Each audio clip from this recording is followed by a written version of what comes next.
Hi, Craig. Hello, Craig. Hi, Jay. Hello, Christopher. You're not my Jay. Oh, surprise. I'm a different Jay. Dungeon Lord Jay, to be exact. We're sitting here waiting for Grumpy Dungeon Master Jay. He said to be 30 minutes late. He's now an hour late. So we're just starting. And Dungeon Lord Jay has a couple surprises for us later when Jay actually gets here. But I figured since we were already talking D&D such for an hour, we might as well just record it and have an extra long, super awesome episode and just go from there. And to recap, we were just start to discuss Icewind Dale, which spoilers for Icewind Dale if you haven't played it, and I know a couple of our listeners haven't. So skip ahead 10 minutes, and we'll get there. So you said right before I started recording that you're 23 sessions into Icewind Dale, and you're not done. Oh, not by a long shot.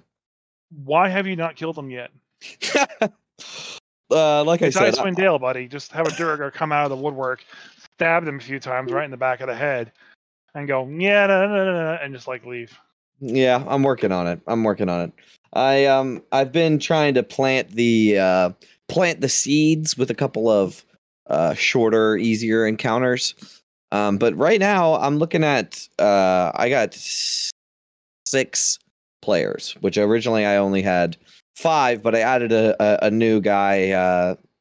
He was in our old campaign, and he had to stop playing because he had college commitments, but now his schedule's open up a little more, so I had to have him back.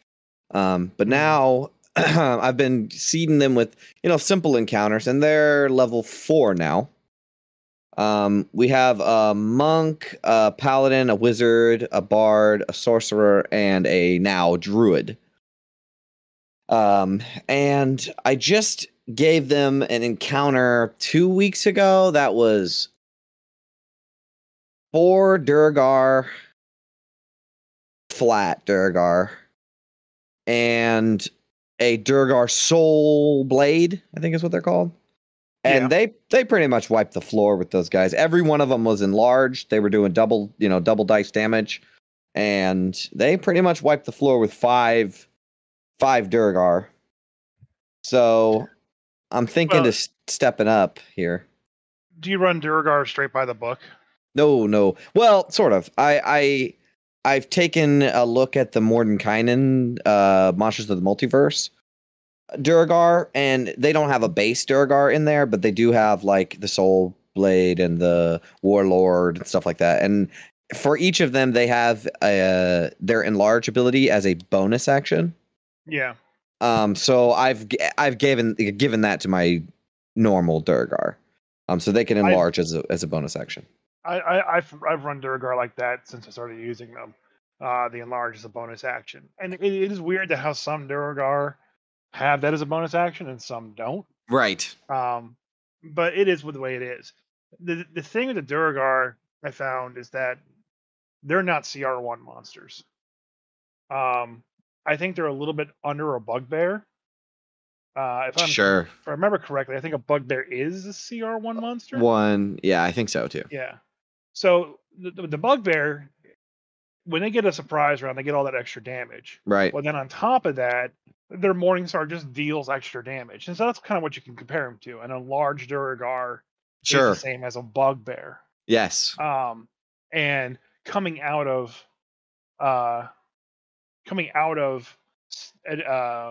visibility to make your first attack while you're hopefully enlarged does that extra damage as well too. So they're pretty much the same thing, but because the surprise attack for the bugbear just gives them a little edge, like right above, where it can just cave in your skull and you're dead. You have to mix up all Duergar encounters with more something else. Because a bugbear has a 16 AC. The Duergar also has a 16 AC, but I don't know, just something is different. Like, for some reason, I can have a bugbear last forever, but yet Duergars just die left and right. Yes, like absolutely. They have no hit points. I'm not sure what it is. Well, Um, I've decided that so they're coming up at like a fortress, a little not the fortress, but a outpost sort of dug into the side of a mountain.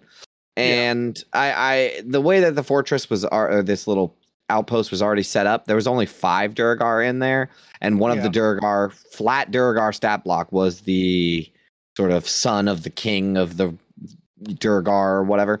So I decided, screw all that. I'm gonna completely amp up this fight. So right now, where it stands, I have 1, 2, 3, 4, 5 regular Durgar, 2 Durgar Stone Guard, an ogre zombie, and a Durgar screamer and a Durgar hammerer. Well, I know where you are when it comes to the Frost Maiden. What level Yes, are they? 4, level 4. Okay, so they've definitely outscaled the level. They're supposed to be at that place at like level 1 or 2. Yes, exactly. Yeah. Yes, and I know that. So I'm trying to up it a little bit better. And Y- in You'll order, run it. You'll run go ahead. into an issue that if you up it too much there, later on when you get to the bigger place, full of Durakar, Right, you're not going to be able to up it anymore. right. Well, see that when it comes to the actual fortress, I'm gonna play it a little bit differently. I don't want it to be a kick down the door and fight everything on your way through. And there is It a wasn't designed that way yet. That's how everyone addresses it. right. No, exactly. I know. And I know my players very well, and they know me very well. Which is one of the bonuses of having played with them for so long. But I'm gonna sort of veer them towards the not a peaceful resolution, but there's a little bit of political intrigue going on inside the main fortress, and I'm gonna use that to the fullest extent that I can, Yeah. so that You they're said not you just had fighting everything. so in the fortress. You said you had a screamer, a warlord, and what else? Yeah, screamer, two stone guards, and a hammerer, and then I have a reduced threat, quote unquote, warlord, Durgar warlord. I have the same abilities as a warlord, but his damage is a little less, and or like he makes 1 attack instead of 3, and his health is lower by a little bit. Knowing that encounter, I would suggest uh, taking out the hammer and the screamer, leaving in Mm. the stone guard, because well, yeah, leaving in the stone guard, but not distinguishing them physically Right. for anything else other than just a shield. Like, don't call them stone guards. Okay. Just say that their Durgars are bigger shields, because stone guards really are just meant to protect important things, Right. and the outpost isn't important. But take the one guy and make him a Durgar spy. Okay. Okay. With sneak attack and stuff, right? Yeah, yeah, yeah. And have him be the fight with the 2 quote unquote stone guards. And like you can almost leave everything else the way it is. You just add in some extra Duragar, the ogre, and all that stuff. Yeah. Um, but if you would just have 2 stone guard and a Duragar spy, that's a CR4 ish encounter. Sure. Um, but it's gonna be hard because you can play it smart. You can have that spy come out of the woodwork totally invisible and just absolutely just tank somebody. And that's what I do Yes. with the Mind Yes. Master so much. That's why I like the Mind Master Yeah, so I much. like the Mind Master too. Um, Fought a and Mind Master, but soloed him because he was just like an NPC, So I yeah, didn't, I don't want to use that too much because that's going to come in later. But yeah. I feel you. I feel you on the Mind Master. They're pretty sick. But 2 short sword attacks, a sneak attack on one of them, enlarged. It Yeah, it will. that's a It, handful of D6s. yeah, it's a handful of d6s and it's a lot of meat on the other side. Especially if like you put them outside of his room and Right. like they got to fight through the stone guard, thinking it's just them, and then he comes out of the other door. Yeah, and there's a choke point too in the dungeon that's Mhm. like built for combat scenarios Two like stone that. two stone guards and a choke point will take Oh yeah, forever to get yeah. through That's a unless good they got point. a couple. I think Uh, I think I'm gonna keep the screamer just for the dramatics of it, and because yeah, I need a bell, and this whole dungeon doesn't have a bell. or like a gong to alert the whole dungeon. But I feel like it's Zombie some ogre. zombie ogre. That's a good Yeah. idea. It's a good Yeah, idea. zombie. He's in there. Just have him just like. "Roar." Yeah, that's a good Because idea. the screamer's a good bell. Don't get me wrong. Yeah, oh, yeah. But like it's very it's very Hellraiser. Yeah. So it needs to be Yeah. in the right place. It can't just be like. I guess you could just have it walking around looking for bad guys. Yeah, Just yeah. visible the entire time and then screaming whenever it wants to. Yeah, yeah. Man, I love Durgar so much. Me too. Me too. I never actually liked them. Like I wasn't like, oh man, Durgar is so cool. But now that I've been playing with them a lot and kind of getting their whole deal, I really like them. I'm a fan of dwarves. I like dwarves. I like dwarves, but they're too happy and go lucky and joyful and happy. Whereas Durgar are just grumpy sons of bitches, and that kind of just resonates more with me on a personal level. That's true. That's true. Well, I'm a bit of a I'm a bit of a shorter stature as compared to you, I would say, and I kind of love the idea of like a Brunner battle hammer who can take down a whole giant, like a hill giant, by himself. Like dwarves that are built to fight things that are way bigger than them. I love it. I love it so much. There's a power fantasy there, man. David and Goliath didn't happen, man. Goliath killed David. He just slaughtered him. There wasn't a tiny pea-sized pebble in between his eyes that made him go blind and can't hit shit. Yeah. Well, I definitely appreciate your advice. I mean, this encounter's coming up like as soon as we start the session on Wednesday. So yeah, you gotta up it too, just because it's level 4. Yeah. Oh yeah. I mean, the approach to it is pretty hard too, because there's always that one Durgar watching. But sneaky parties are sneaky, especially at level 4. You're getting to the point where I have a the word is slipping from me, but I have a druid and the rock Genasi, stone Genasi, right? And they both have access to pass without trace. Oh, yeah. You're just done for stealth check from that point on. Yeah, I know, man. They broke into one of the cares, like one of the castles in one of the 10 towns. They had to break into it to like get rid of a cult or whatever. And like at one point it was like the cultist passive perception's like 11 and they were rolling like 27, so 32. Trace is a plus 10. And we can't roll roller than a 1. So we stealth by them, right? Yeah, no matter what, they're just gonna walk right through the place and do whatever the hell they want. Did you ever play World of Warcraft? I did not. I might have tried it out when I was younger, but I didn't get into it. So World of Warcraft has an aggro mechanic, okay? And part of the aggro mechanic is like when an enemy spots you, they run straight towards whoever they saw, okay? So when you're equal level with something, so like say you're level 60 and you're level 60 dungeon, the aggro range is actually level dependent, okay? So if you bring a 55 in with you to the 60 dungeon, which is plausible, the 55 can be seen in a longer distance than the level 60 can, okay? So that's where, in vanilla WoW, why it was so great was tanks had to learn how to pull things around corners to get the spellcasters in so you don't pull other mobs and what have you. Right. And it was fantastic. And as the game matured and as the game aged, they never changed how aggro sight radius worked, okay? So when you go back to that same level 60 dungeon on your level 120 fighter, you could literally stand probably like in front of them and they wouldn't aggro you. And it's kind of funny because it kind of gives you this mindset of like, they're just not going to fuck with you. No matter how close you get. Right.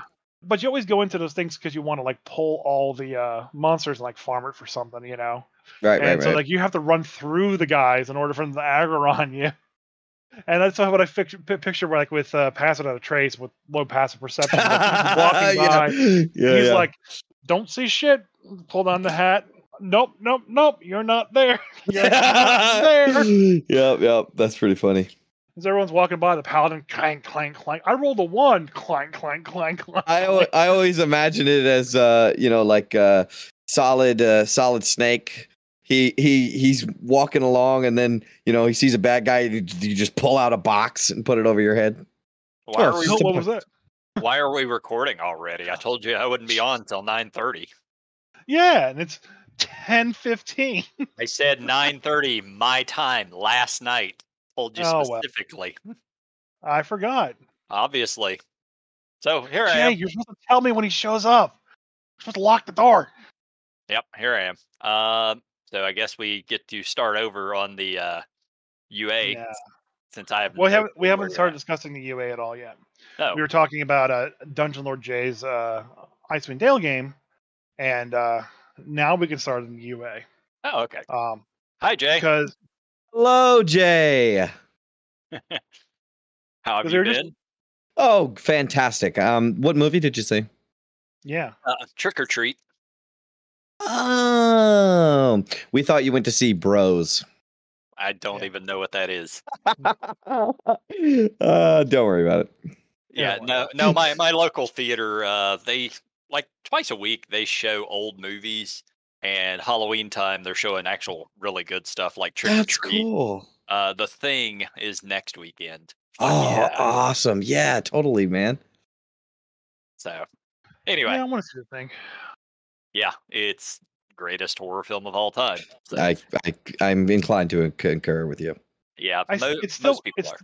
it still boggles my mind when they made the sequel to the thing You mean that they prequel? actually whatever that they actually filmed it all with all the practical effects, and they were like, nah, make it all CG and shitty. Like, Yeah. why? Yeah, Why? Yeah. Ugh. yeah, they definitely screwed the pooch when they did that. So we were just talking about pass without a trace and skill checks, and the fact that if a passive monster with a passive perception of 11 is sitting there and you have pass without a trace going, all your stealth checks are at least an 11. So the monster may see you, but he's not going to do anything to you.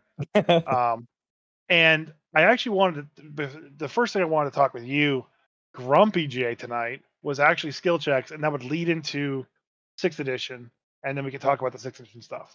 So, anyways, Okay. so there was a post my wife showed me on DM Academy on Reddit, and I had to explain to her what I thought the logic was to this post and how things work in 5th edition. And so I'll read the post here real quick. The title of the post was, should an archer roll to hit or an historian roll for history? I don't think this guy's first language is English, so there's a couple of issues. I'll got to paraphrase some things. Okay. I got into an argument with a friend and fellow DM and player about some mechanics. He said if you build build a character around one specific characteristic, and historian, geographer, or archer, you should not roll a skill check in that skill if it's too easy, to which this person partially agreed. But if you roll badly, your PC would lose its meaning, which the poster doesn't agree to. An example was, he told me on how in another campaign his archer PC was asked to roll against the AC of what he described was an easy target, rolled a nat 1, and caused that character to hit another member of the party. He said that since the PC is a veteran archer, that he should be able to hit an unmoving target outside of combat on the other side of the bridge without having to do a roll. But they disagreed on that point. He also said there's no way a historian who doesn't know history, as in what happened in X year to Y person, so rolls with a medium difficulty for non-historians should be an easy one. And someone who's an expert in the field that definitely knows history, there's no point in them rolling for an easy history check. So essentially, the question kind of comes down to, what I boiled it down to her was active checks and passive checks. So if an archer is trying to show off and he wants to hit something that's on the other side of a bridge and they're not in combat, okay, and this is a high level archer and the target's over there, would you make that archer roll and attack it, and would you let a critical one miss? Okay, so I have two thoughts on this.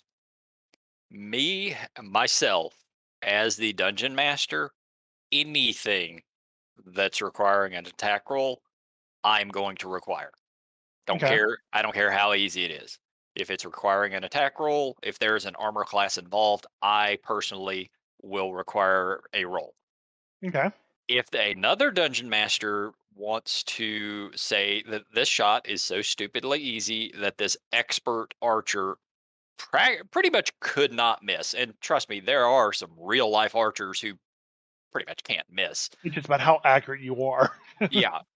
Like if another DM wanted to say don't even bother rolling, I'm not going to argue it because I understand Yeah.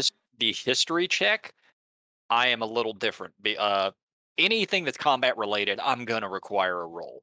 But Yeah. when it comes to things like history, if it is general historical knowledge, like World War II stuff or Civil War things that us Americans would know, just as the example.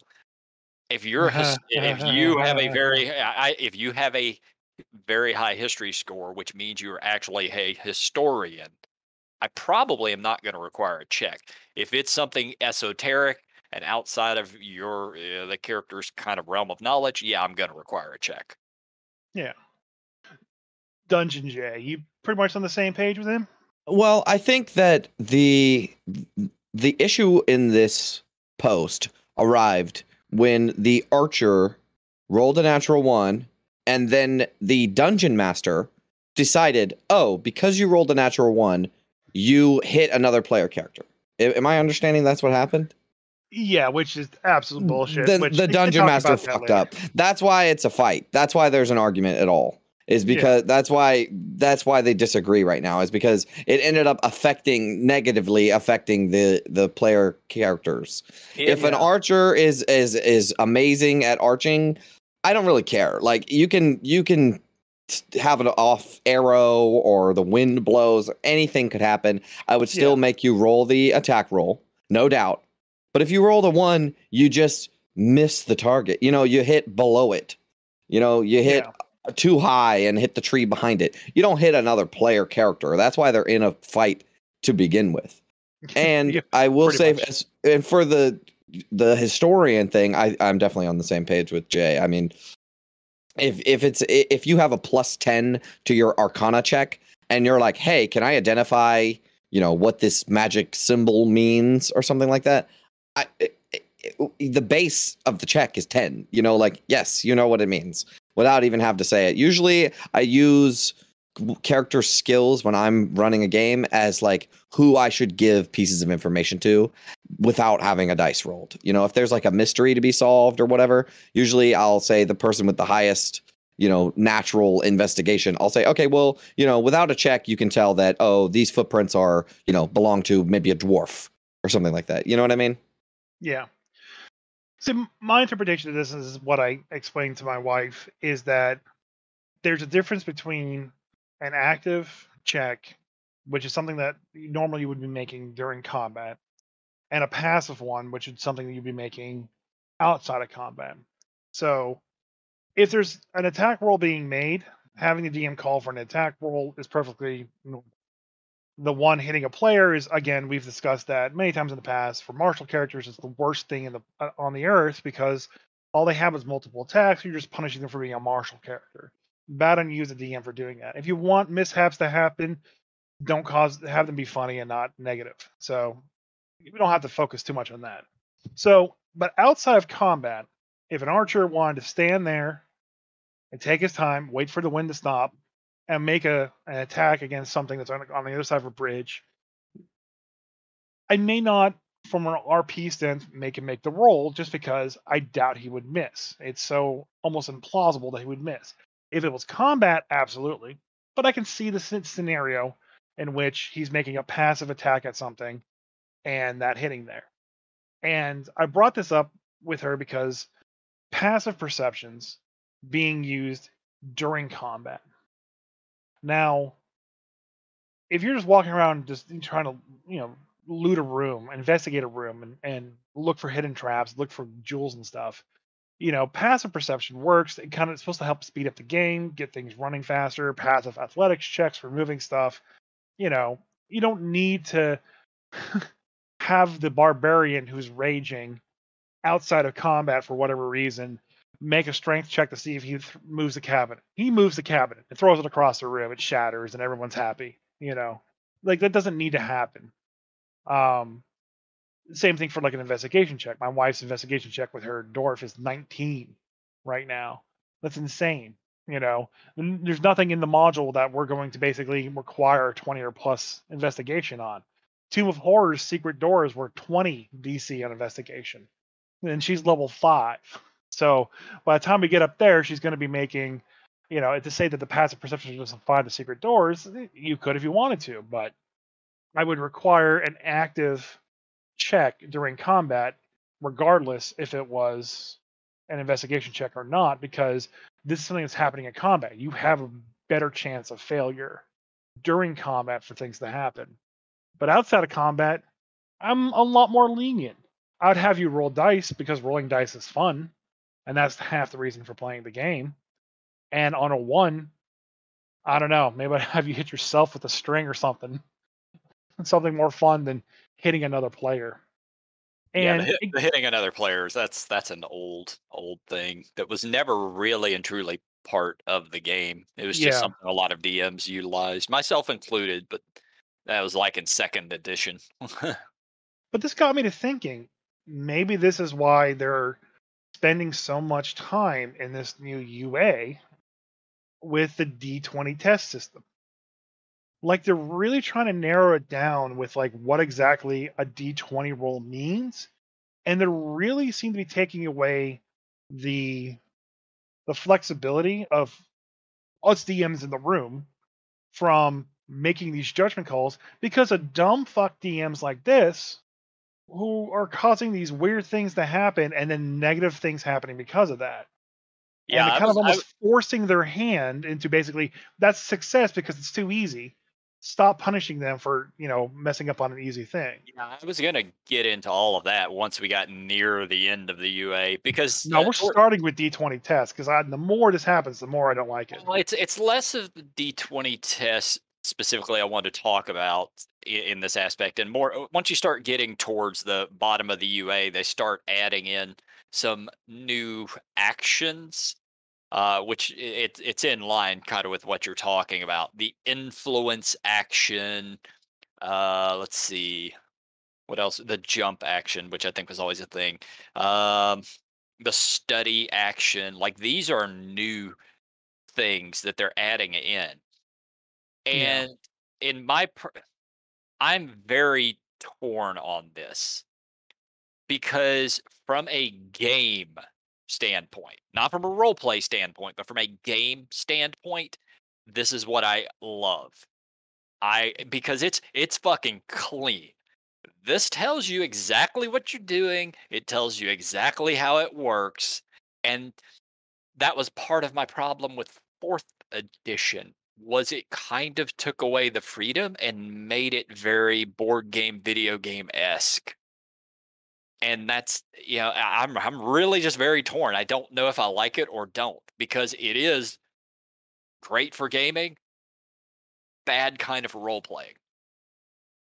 I think listing out what types of actions you can take is fine.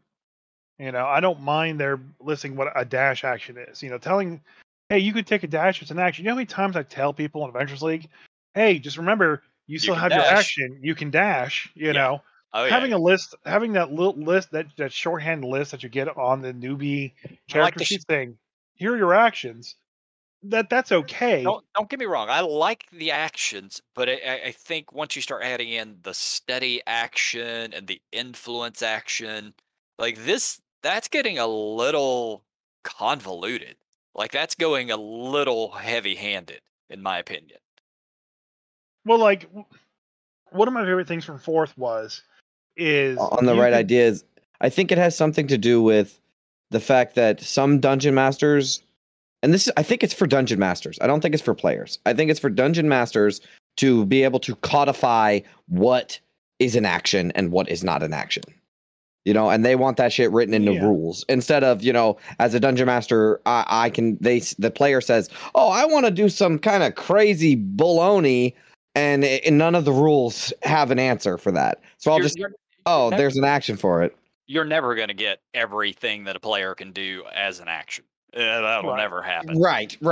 But at least they're trying to sort of take, like I was saying to Christopher earlier, like a whole bunch of sheets of paper all over a desk and sort of put it in this folder and put it in this folder and put it in this folder. Sort of like the expert class in general, like the expert class thing. Yeah.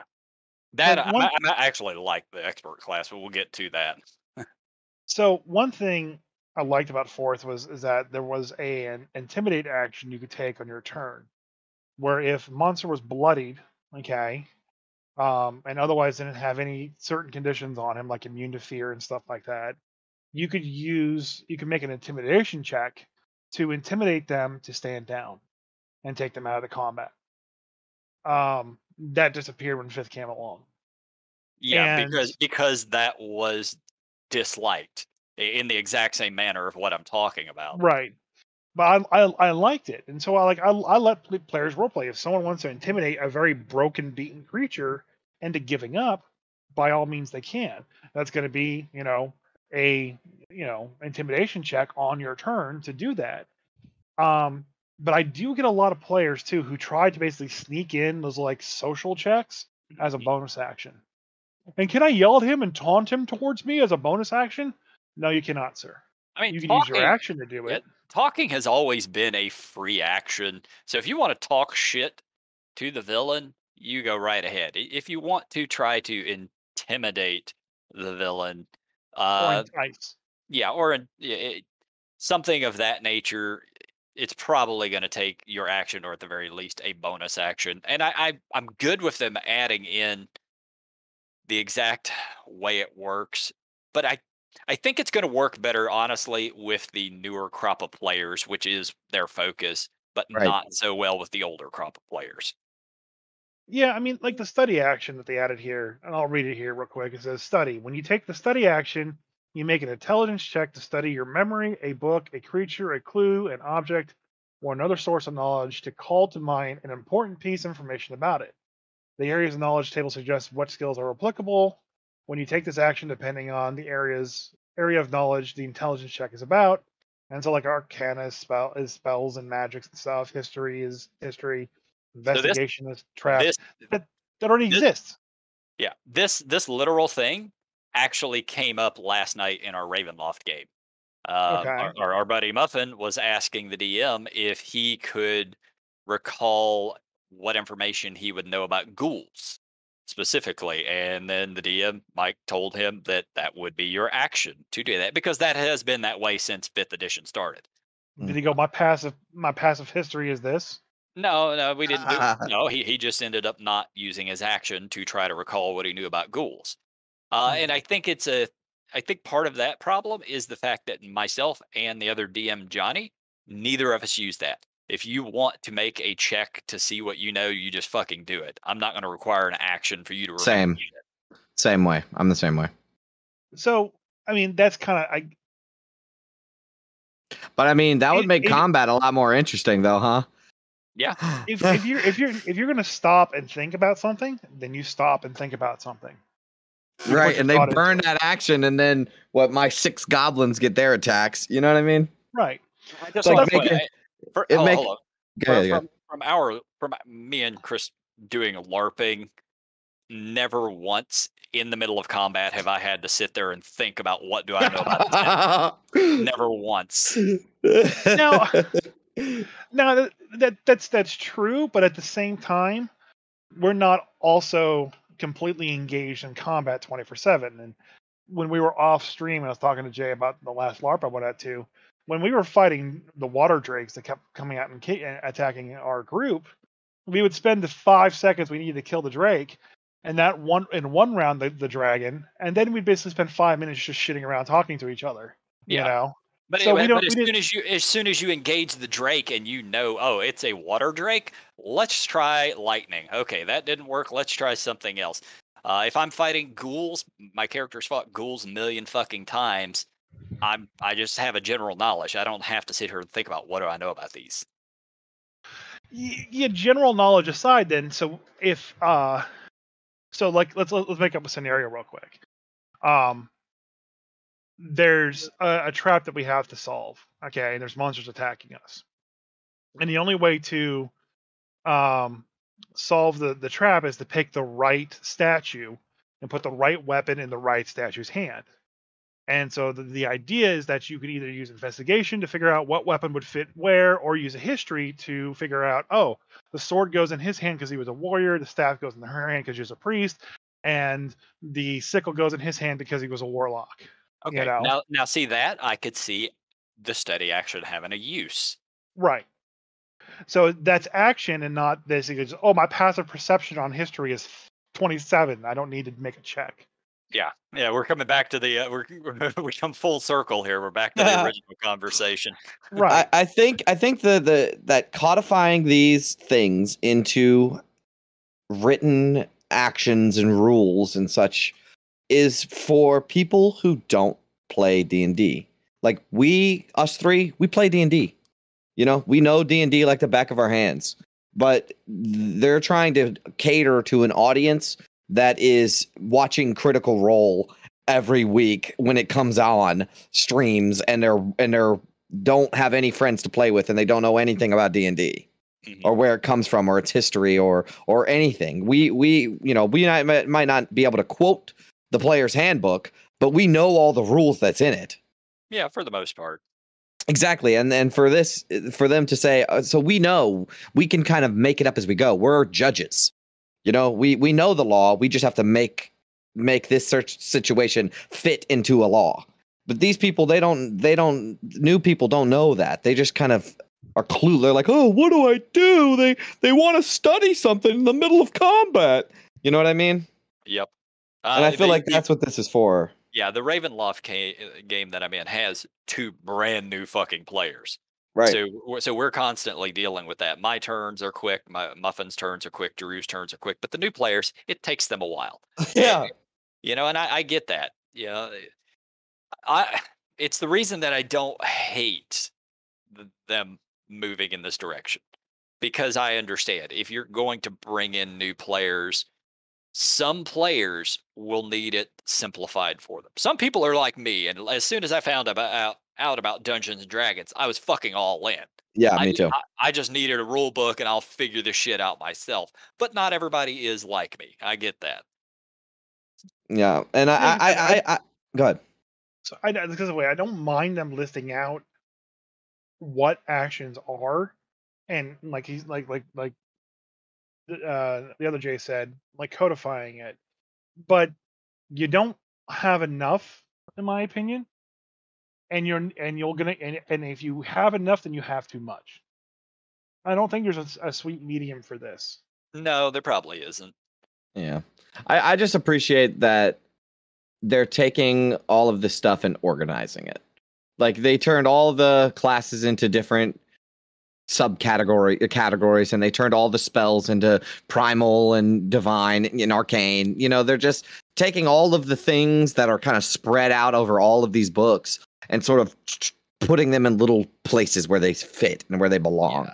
That's the only real, other than, these new classes and stuff like that, that's the only real structural change that I've seen. Yeah, let's sort of move to the top since we're talking about it. Let's talk about the class groupings, because this is not new.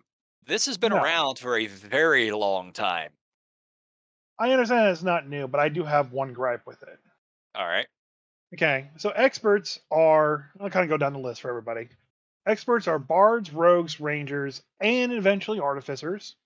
And these are polymaths who have the expertise feature and the elements of other classes. So they kind of meld different classes into one. Yeah. They're not just the dex-based or the sneaky classes, but they are all the dex-based classes, kind of in a way. My only issue, and it's pretty fucking minor, is that they put Ranger in there when Ranger was always a warrior class until now. We did discuss that a little bit offline, and I'll get to that in a second. Mages are sorcerer, warlocks, and wizards, and they're at depths of the arcane magic, focusing on utility and destruction. Priests are clerics, druids, and paladins, somehow. Stewards of divine or primal magic focus on healing, utility, and defense. And warriors are barbarians, fighters, and monks, who, and this is my biggest gripe, are masters of combats who can deal and endure many wounds. Are you Yeah. fucking telling me the rogue can't deal many wounds?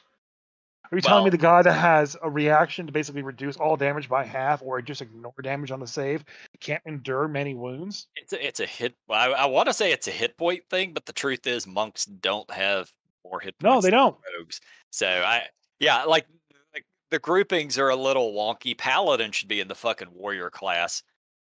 So they need a fifth grouping, I think. Yeah. What would the fifth grouping be? I don't know what you would call it, but you would probably have, I don't know, maybe move monk to experts and ranger back to fighter to the warriors along with paladin. Yeah, that's probably what I would have done. But I think they're just trying to balance out it numerically, 3 in each group other than the artificer, which is just a weirdo class anyway.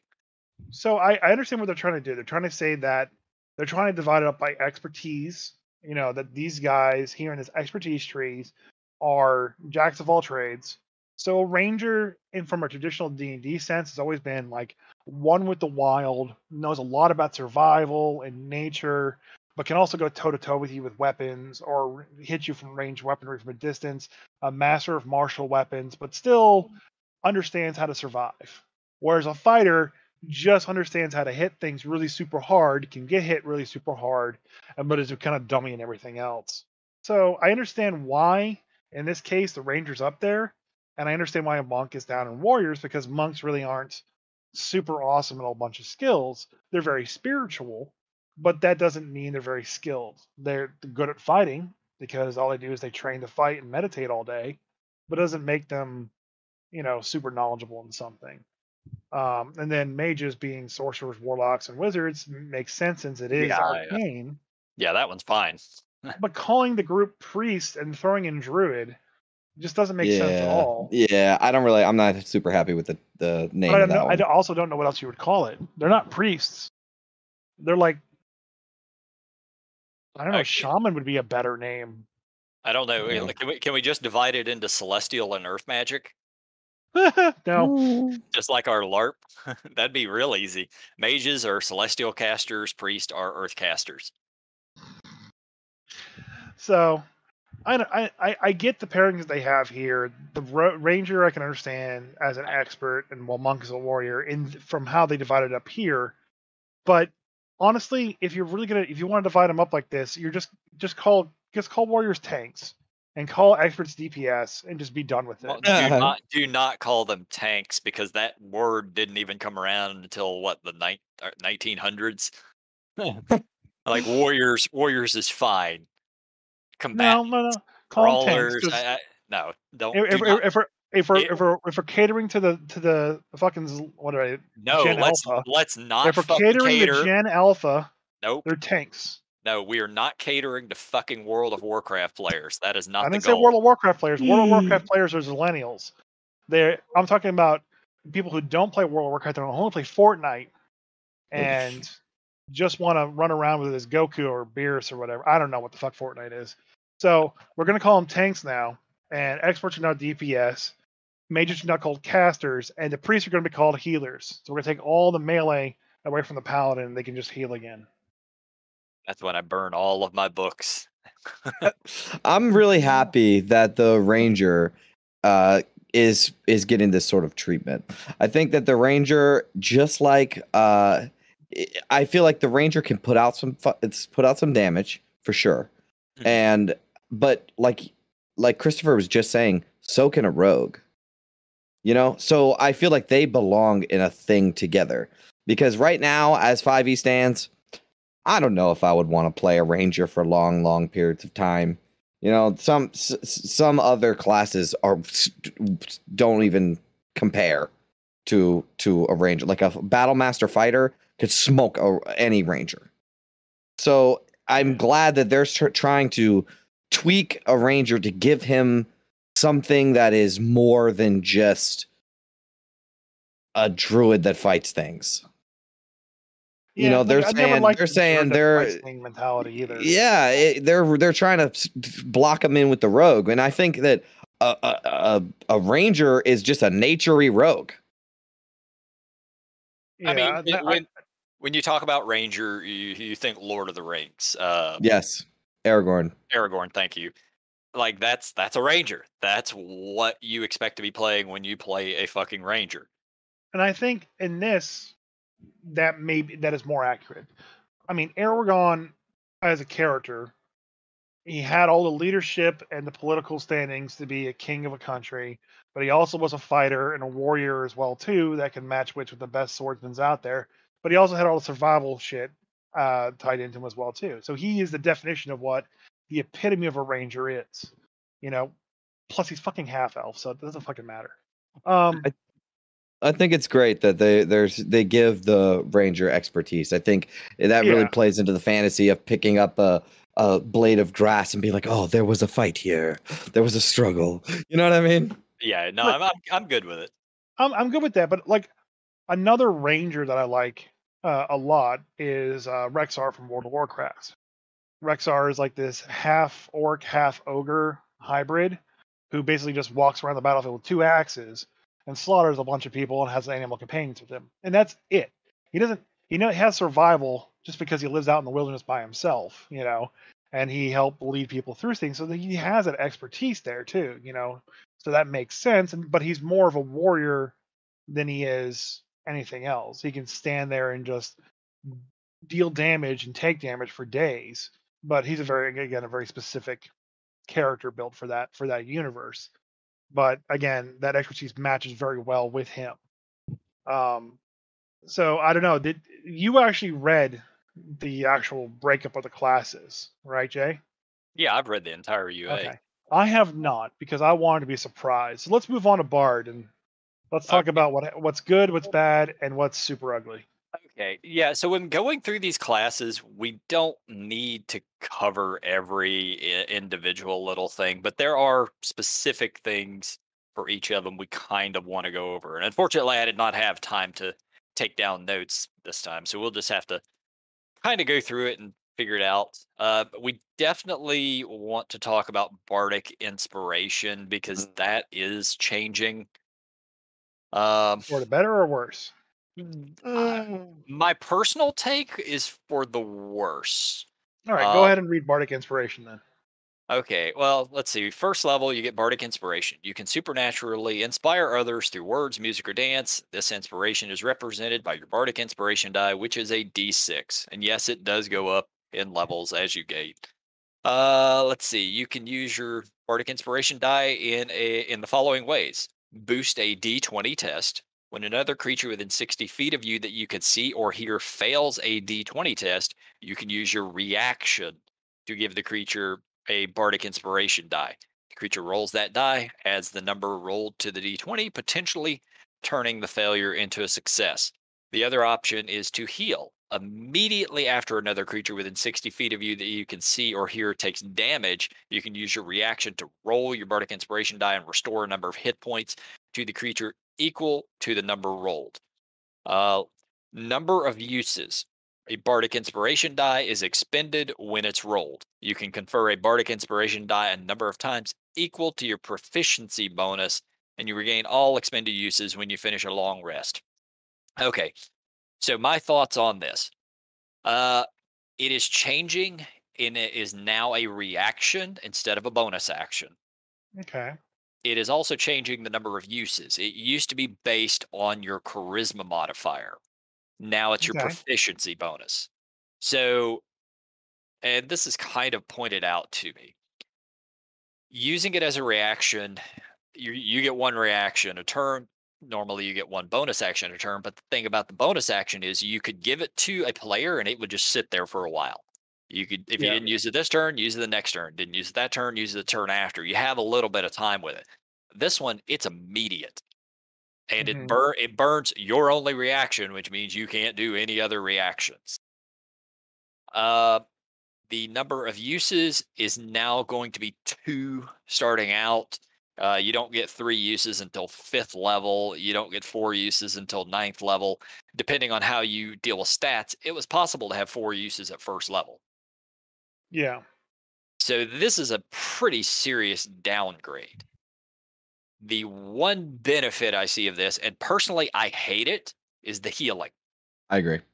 Because healing, while I'm okay with bards having spells that heal because they are jacks of all trade, master of none, having it as just part of your ability. Oh, this guy's going to get dropped. Bam, you're back on your feet. That's actually better than what a cleric can do. Because a cleric has to wait until their turn to heal somebody. Yeah. So what happens if they get hit with an attack that takes them to 0? They can just reaction. Yeah, boom. Are Yeah, they still standing? Are they prone? I would assume it would still go through the entirety of the process, but yeah, even that's not broken down in the rules of this. It's the way it reads. It doesn't say. I would imagine that if they get hit, they take the damage, which knocks them prone if they're put unconscious. But immediately they're at whatever hit point you give them. It'll resolve after you take the damage. So it resolves after you take the damage. And falling prone is a free action. Mm-hmm. Reactions interrupt free actions. I don't know. I'm not going to get too in depth with this, but that's sort of how I see this thing. That they need to clarify that. Yeah, all of that should have it should be clarified. So if it was uses was 2 plus your proficiency, would that be better? That starts sure. with 4 and they only get higher. Yeah, that'd be fine. I mean, honestly, that could be even too good because that's for people who roll stats and roll 18s. Well, yeah, that's true. It could be 1 plus your proficiency. 1 plus proficiency makes it much more in line with where it's already at. I do think though that being that it's a reaction, that it get used more.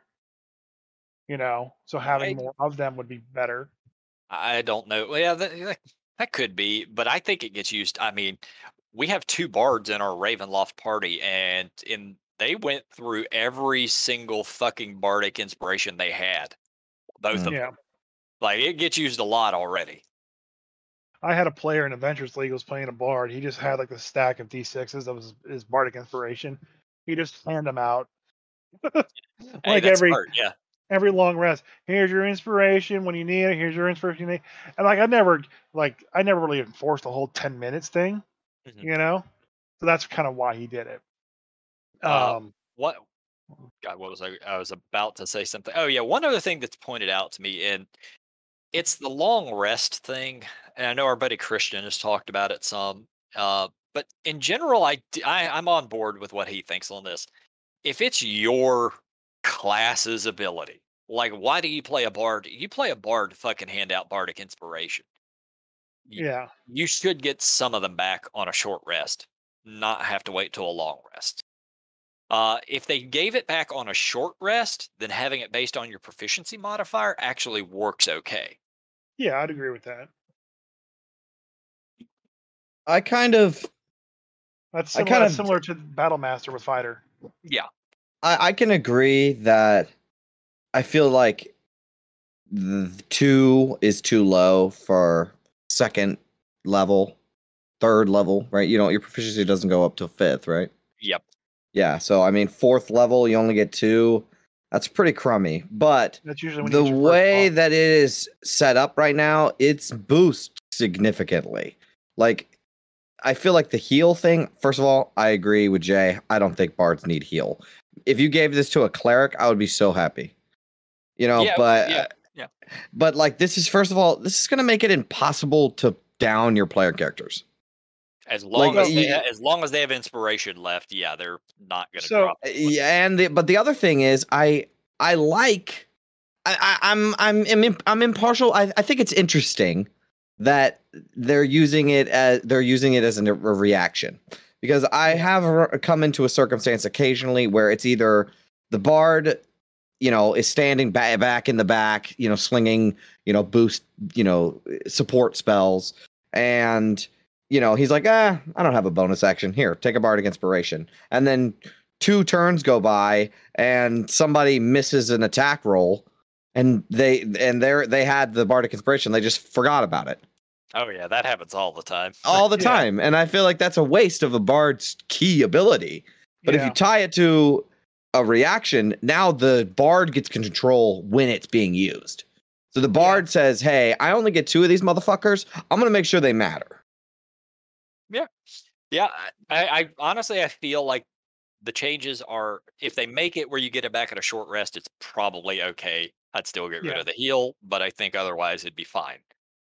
Yeah, I'm not taking the heal. If they got rid of the heal and made it short rest, I'll actually like it a lot, because that's pretty much how I let Bardic Inspiration be played now. You know, like, oh, you're about to fail? Here, use my Bardic Inspiration. And then all of a sudden they succeed. Now, the one problem I do see with this, and personally, I don't see it as a problem, but it kind of kills Silvery Barbs. Well, because Silvery Barbs, the most broke ass spell in the game, is a reaction. Right. Yeah.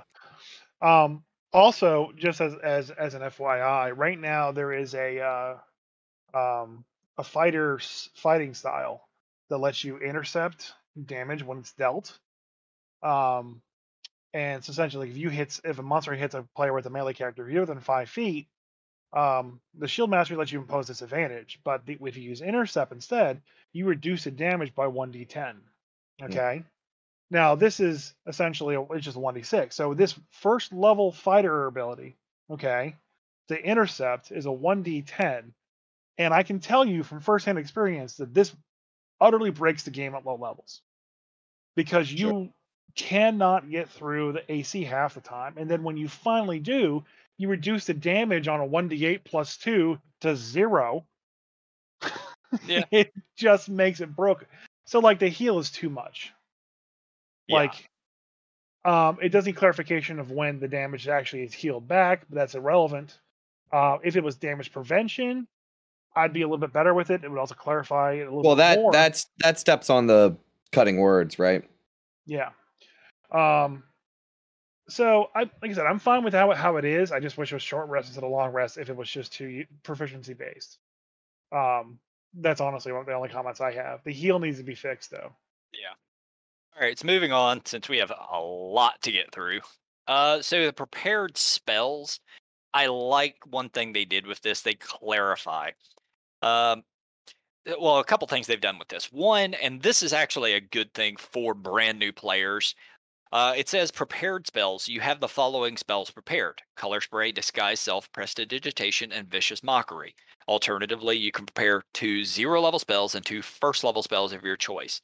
For brand new players who haven't got a clue how to play spellcasters, bam, that's clean, that's simple. Oh yeah. I mean, they already have suggested spells in the player's handbook. Yeah, well, now they're really kind of promoting it. Yeah, I can appreciate that. And this isn't even, these aren't even suggestions. It's just saying you have these memorized, and then it says alternatively if you want to do. Right, this is the baseline. Now you can alternate if you want to. But they also clarify that you can only memorize arcane spells, and it must be from one of the following schools of magic: divination, enchantment, illusion, or transmutation. I love it. So that brings us on to the second level. At second level, you actually start learning Songs of Restoration. So at second level, bards just automatically learn Healing Word. At 4th, they get Lesser Restoration. 6th, Mass Healing Word. 8th, Freedom of Movement. And 10th, Greater Restoration. So it's not giving them access to a whole lot of stuff in the cleric spell list like they kind of previously had. But it's saying, boom, you get these healing spells. So you're going to learn a little bit of everything. Love it. Yeah, like I kind of dig that. Me like too. it's, yeah. I like that they said you can only pick these schools of magic. That's awesome. Yes. Yeah, that means you're playing a bard. You're not playing a caster that can cast wizard spells. No, you're playing a bard. These are your spells. Yeah, bards have always had that. Yeah, like that was always the schools that they really could only learn from, but I don't think it was ever detailed out until now. Right. Second level, they also get expertise, which I think that's the case for all of the expert classes that we talked about. You gain expertise in 2 of your skill proficiencies of your choice. Performance and persuasion are iconic choices for a bard, but if you have proficiency in them. So then let's see. 4th level, you get a feat, and one thing they changed with the feats. It used to be you could pick a feat if the DM was allowing it, or you could pick a stat bonus. Now the stat bonuses are just a feat. I love it. It was already a feat. Yeah, and now they clarify. Hey, if you want this stat improvement, you're just taking a feat to get it.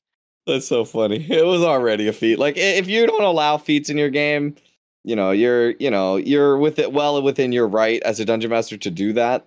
But for most people, feats are just a part of the game, and like it was ability score improvement or a feat. It might as well just have been a feat to begin with. Yeah, feats were introduced in 3rd edition, and they are by far the best part of Dungeons and Dragons. I can completely agree with that. Because your character from 1st level to 20th level is exactly whatever bullshit they give your class. And every character of those classes will be exactly the same. The one thing that makes you different is the feats that you pick. Right. My only complaint is that you get them every 4th level and not every 3rd level. I would love to see way more feats within the game. But yeah, at least now they're absolutely a part of the game. They're making them a lot more like they were in 3rd edition, and I'm very happy about that. Let's see. 5th level, you get Jack of all trades. You can add half your proficiency bonus to any ability check you make that uses a skill proficiency you lack and that doesn't otherwise use your proficiency bonus. For example, if you make a strength check, athletics, and lack athletics, you can add half your proficiency bonus to your check. I don't know. Did bards already have this? Yeah. Okay. Yeah, they had Jack of all trades. Yeah, usually when you hit 5th level, usually when you hit whatever level as a bard, you just erase all the numbers on your sheet and add 1 to it. Okay. At 7th level, at 7th level, you now regain all your expended uses of bardic inspiration when you finish a short or long There rest. it is. Hey, now. I don't think you should have to wait to 7th level. I think you give that to him at 1st. No, I would say getting that at 2nd wouldn't be too bad. 2nd or even 3rd, but it needs to be earlier than 7th. I could see it at 5th. You only have 2. I mean, what? Fuck, warlocks only have like what, 2, 3 spell slots? Yeah, but warlocks only cast 1 spell. I Yeah, I mean, and now apparently that's going to be a class feature. It's not even going to be a spell anymore. know, yeah. So, let's see. 8th level, you get a feat. 9th level, you get more expertise. 10th level, you get a subclass feature. 11th level, you get magical secrets, and some of these might already be a thing. I don't play bards, so I don't know everything they get. Yeah, most of there's these are not much difference. Yeah, most of these are pretty similar. Okay, well then we can kind of skip through it. The biggest thing that I had wanted to talk about was that, but we will talk about 18th level because that's 18th level is important for every class. It used to be at 20th level you would get your final ability or whatever. They've bumped those. Your capstone. They've bumped all of those down to 18th level now, and at 20th level you now get an epic boon. And for those who have never played the 20th level, well, I have. Epic boons were a thing in the Dungeon Master's Guide that you could, when you hit 20th level, you could pick an epic boon, and some of them were really fucking good. I like off the top of my head, the one I could remember was you take half damage from all melee or from all blunt, piercing, and slashing damage. So some of the epic boons are really, really good, but you're 20th level. You're an epic level character. I think that most of the capstone abilities for all the classes, most of them are pitiful. Like as far as your 20th level, you could fight a god, and you get 2 expended uses of your bardic inspiration. You know what I mean? I mean that one's actually pretty good. When you roll initiative, you just gain 2. Yeah. It's got some of them are bad. Some of them are bad. Some of them are bad. So at the 18th for this one, you get the 2 back. The 20th. Well, that's the 20th for bards. No. The It's 20th for bards is when you roll initiative and have no uses of bardic inspiration left, you regain 1. Oh wow, that sucks. Yeah, so that's trash. Why would you ever take that as a bard? Yeah, that's Yeah, I'll kind of pass rough. on level 20. I'll take my 2-dip fighter now. Yep, Thank two you. Yeah. levels of fighter. Thank you. Exactly. That's what you get for committing to one class. Yep, or a couple levels into sorcerer or warlock or Yeah. something. Yeah. So just take that Hex Warlock. Well, I mean, my issue with like the current 5e with how shitty the 20th levels thing is. You guys kind of discovered that or talked about that. But if they keep the fighter dip where you get action surge at level 2, it's still going to be really hard to even get an epic boon out. Like you're going to tell me like I had to play the entire game to get to 20 to get an epic boon, or I can just stop my progression for 2 levels, i.e. level 2 and level 3, and then basically get an action surge Yeah, and heavy armor, and and then continue playing in my class for the rest of the game. So it's not like I get my epic boon at level 2 now. Like they're going to have to do something with that fighter 2 dip. that wholly depends on what classes you are. As a sorcerer, I played up to 30th level as a sorcerer, and I played 28 levels straight as sorcerer. When I got to 28, I took 2 of warlock because why the fuck not? Right. But as a melee class, when I was playing my barbarian, Wait a second. Wait. Hold on. You played 28 levels of your sorcerer. Yeah. And then at 28, and then you're essentially a god uh, in your universe, right? we were just shy of that, but yeah, we ended Right. up becoming deities at 30th. Don't Yeah. be modest. So what deity or thing, old god, did you swear servitude to get warlock skills, and why when you're level 20? So I will actually not discuss that because that has always intentionally been a mystery within the campaign. So whatever you decided at your super, Chuck Norris maximum, like holy shit, that thing is so much stronger than me. I'm gonna worship this now and devote my life to it. You have to tell me offline what the hell this thing is, because that thing breaks your campaign. No. The thing is, you can swear to something less powerful than you to Absolutely. You can, but why? for Eldritch Blast. Yep. Asmodeus has his own plans, man. Don't ask him. Yeah, quite literally for Eldritch Blast. It didn't matter. This thing might have been 20th level. Didn't fucking matter. But if it gives me access, I'm gonna pledge my soul and allegiance to you, but at any time I want to, I'm gonna stop. Okay? yes. Okay, and bro. and that's literally kind of how that went. Now it'd be awesome if this was like some given that information. It'd be awesome if it's like some like weird low class, like semi demigod, some CR4 monster that can hand out warlock attunements. Like, so God, you want to swear allegiance to me? Yeah, see, that's part okay. that's part of the problem with Warlock, just as a class in general, is the fact that you have to swear to him, and if you're at 28th level, you might have to swear to something less powerful than you just to get access to bullshit. Swear to me. The class is kind of dumb, and I never liked Warlock because of it. Well, why don't you just swear to yourself? Like, get a mirror up and go, I'm the best. Perhaps I'm going to give myself Eldritch Blast. Like, why not? At that point in time. Perhaps All right, I anyways, did. continue your story. God, what were we even talking about at this point? Exactly. Capstones.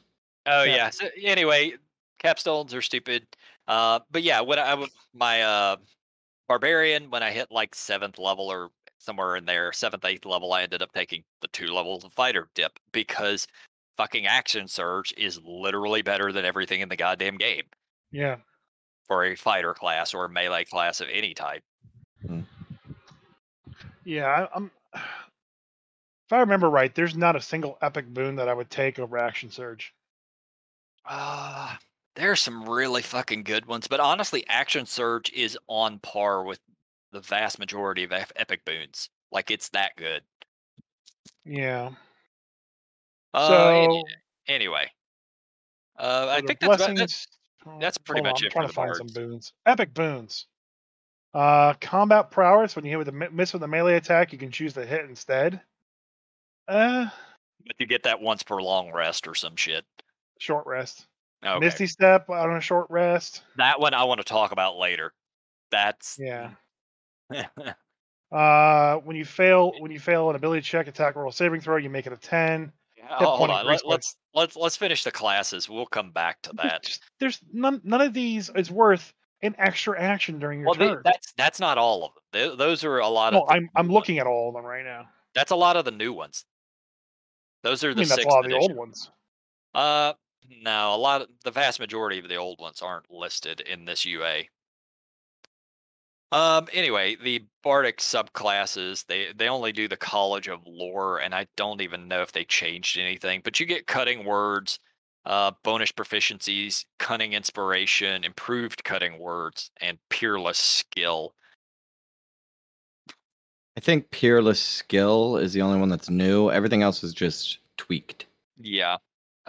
Peerless skill, when you make an ability check and fail, you can expend 1 use of Bardic Inspiration, roll that die, and add the number rolled to the ability check, potentially turning it into a success. If the check still fails, it isn't expended. So basically, you can Bardic Inspiration yourself.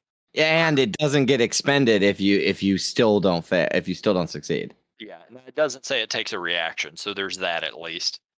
I'm disappointed that cutting words and improved cutting words and all that doesn't also increase the damage die of Vicious Mockery. It should. Like, Yeah, it really should. It fucking should. Like, that's the spell you're gonna do when nothing else happens. At least let me make it a D8 by the time I'm Well, level. come on now. It gives disadvantage on the next attack roll. I'm a dungeon master, dude. I don't need all that. Yeah. I don't need all that hella damage, and I got disadvantage on my next attack. Only one monster here. Listen, when we were playing the Star Wars campaign, if you want to look at the 5e Star Wars role, all the spells level up as you get to like 5 and the breakpoints.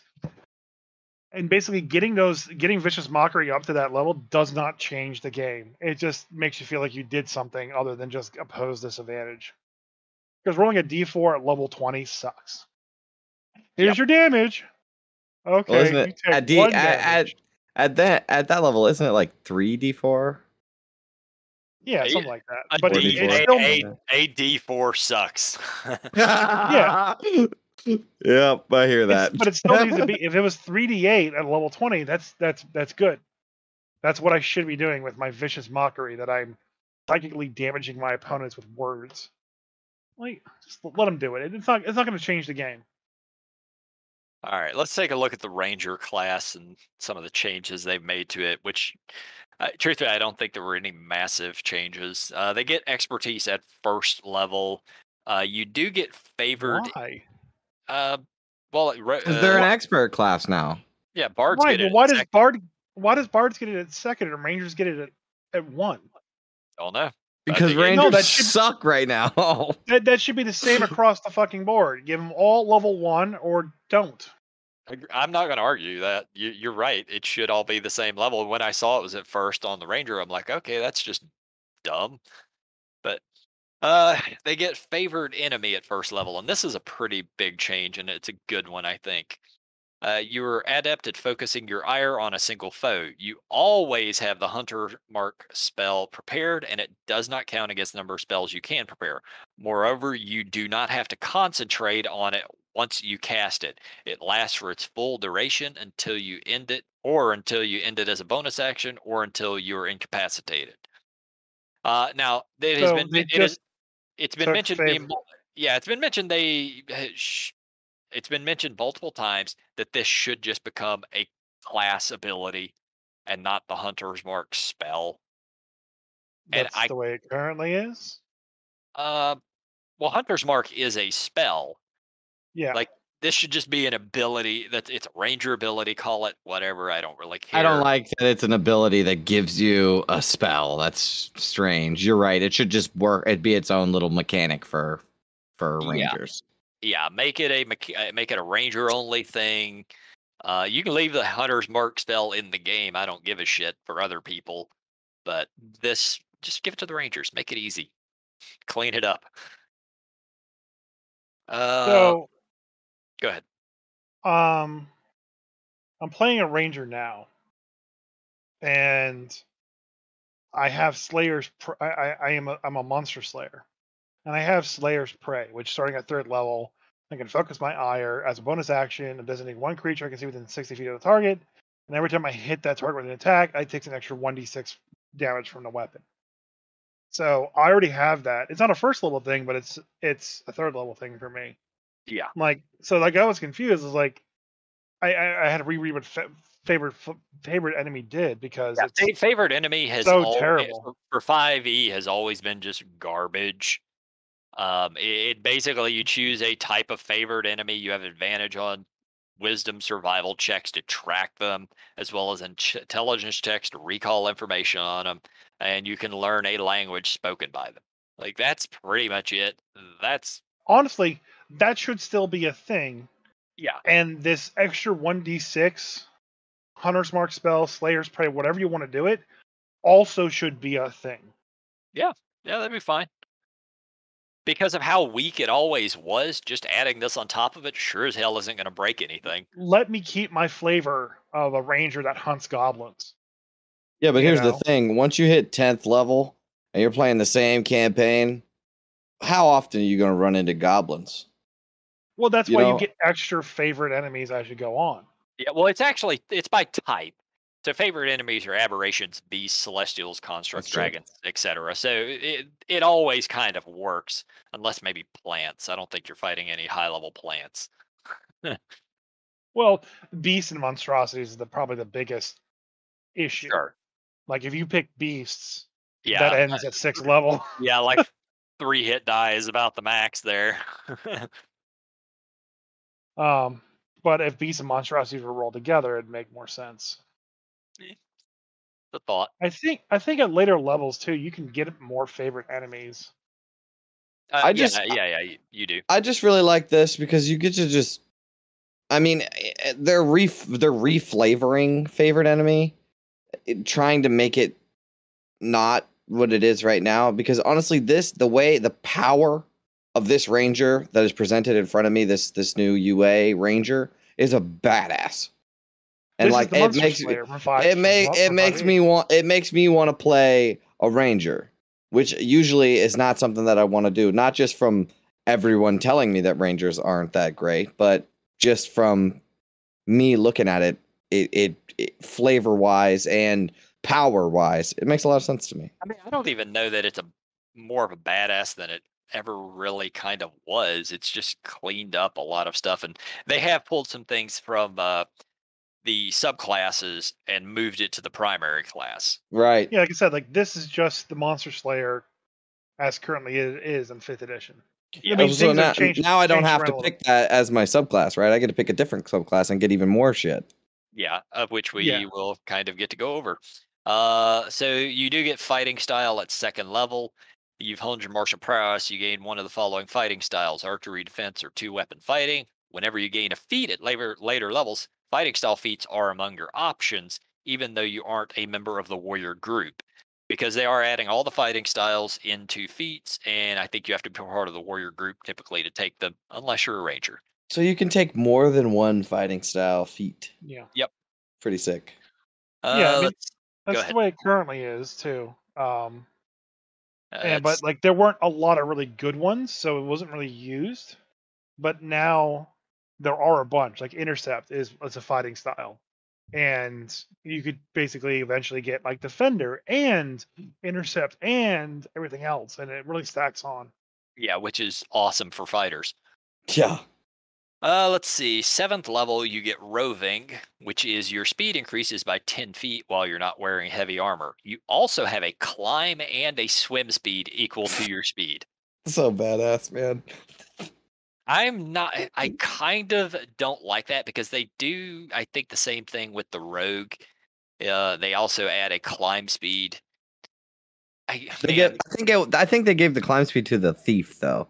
They changed the Was it- what is it, 2-story work or whatever, 2nd-story work. They changed that ability so that it's not you have advantage to climb, it's you have a climb speed. yeah, I'm okay with that. Okay, yeah, it might have just been the subclass that I saw it in. All right, well that's cool then. I would be okay with roving if it said, since they're trying to make rangers more outdoorsy, if it said you have a climb and swim speed in a nature-like environment instead of just forever. If you if you want to start crossing the lines, cross the lines. That way you can't do fucking parkour in the city Yeah. as it currently is. Let the rogues continue to do parkour in the cities. They can't do shit between the trees. Yeah, But but when it then you comes to running between trees, it's only the rangers. that's fair, but I think they're trying to kind of just move away from that and That's one of my favorite things to do at the LARP too, by the way, is run is through to climb trees. because you're not climbing shit. No, run through the forest, run through trees, because you kind of get a second sense for doing it if you grow up in the fucking forest, like how to go fast through Oh, through trees. you're not wrong.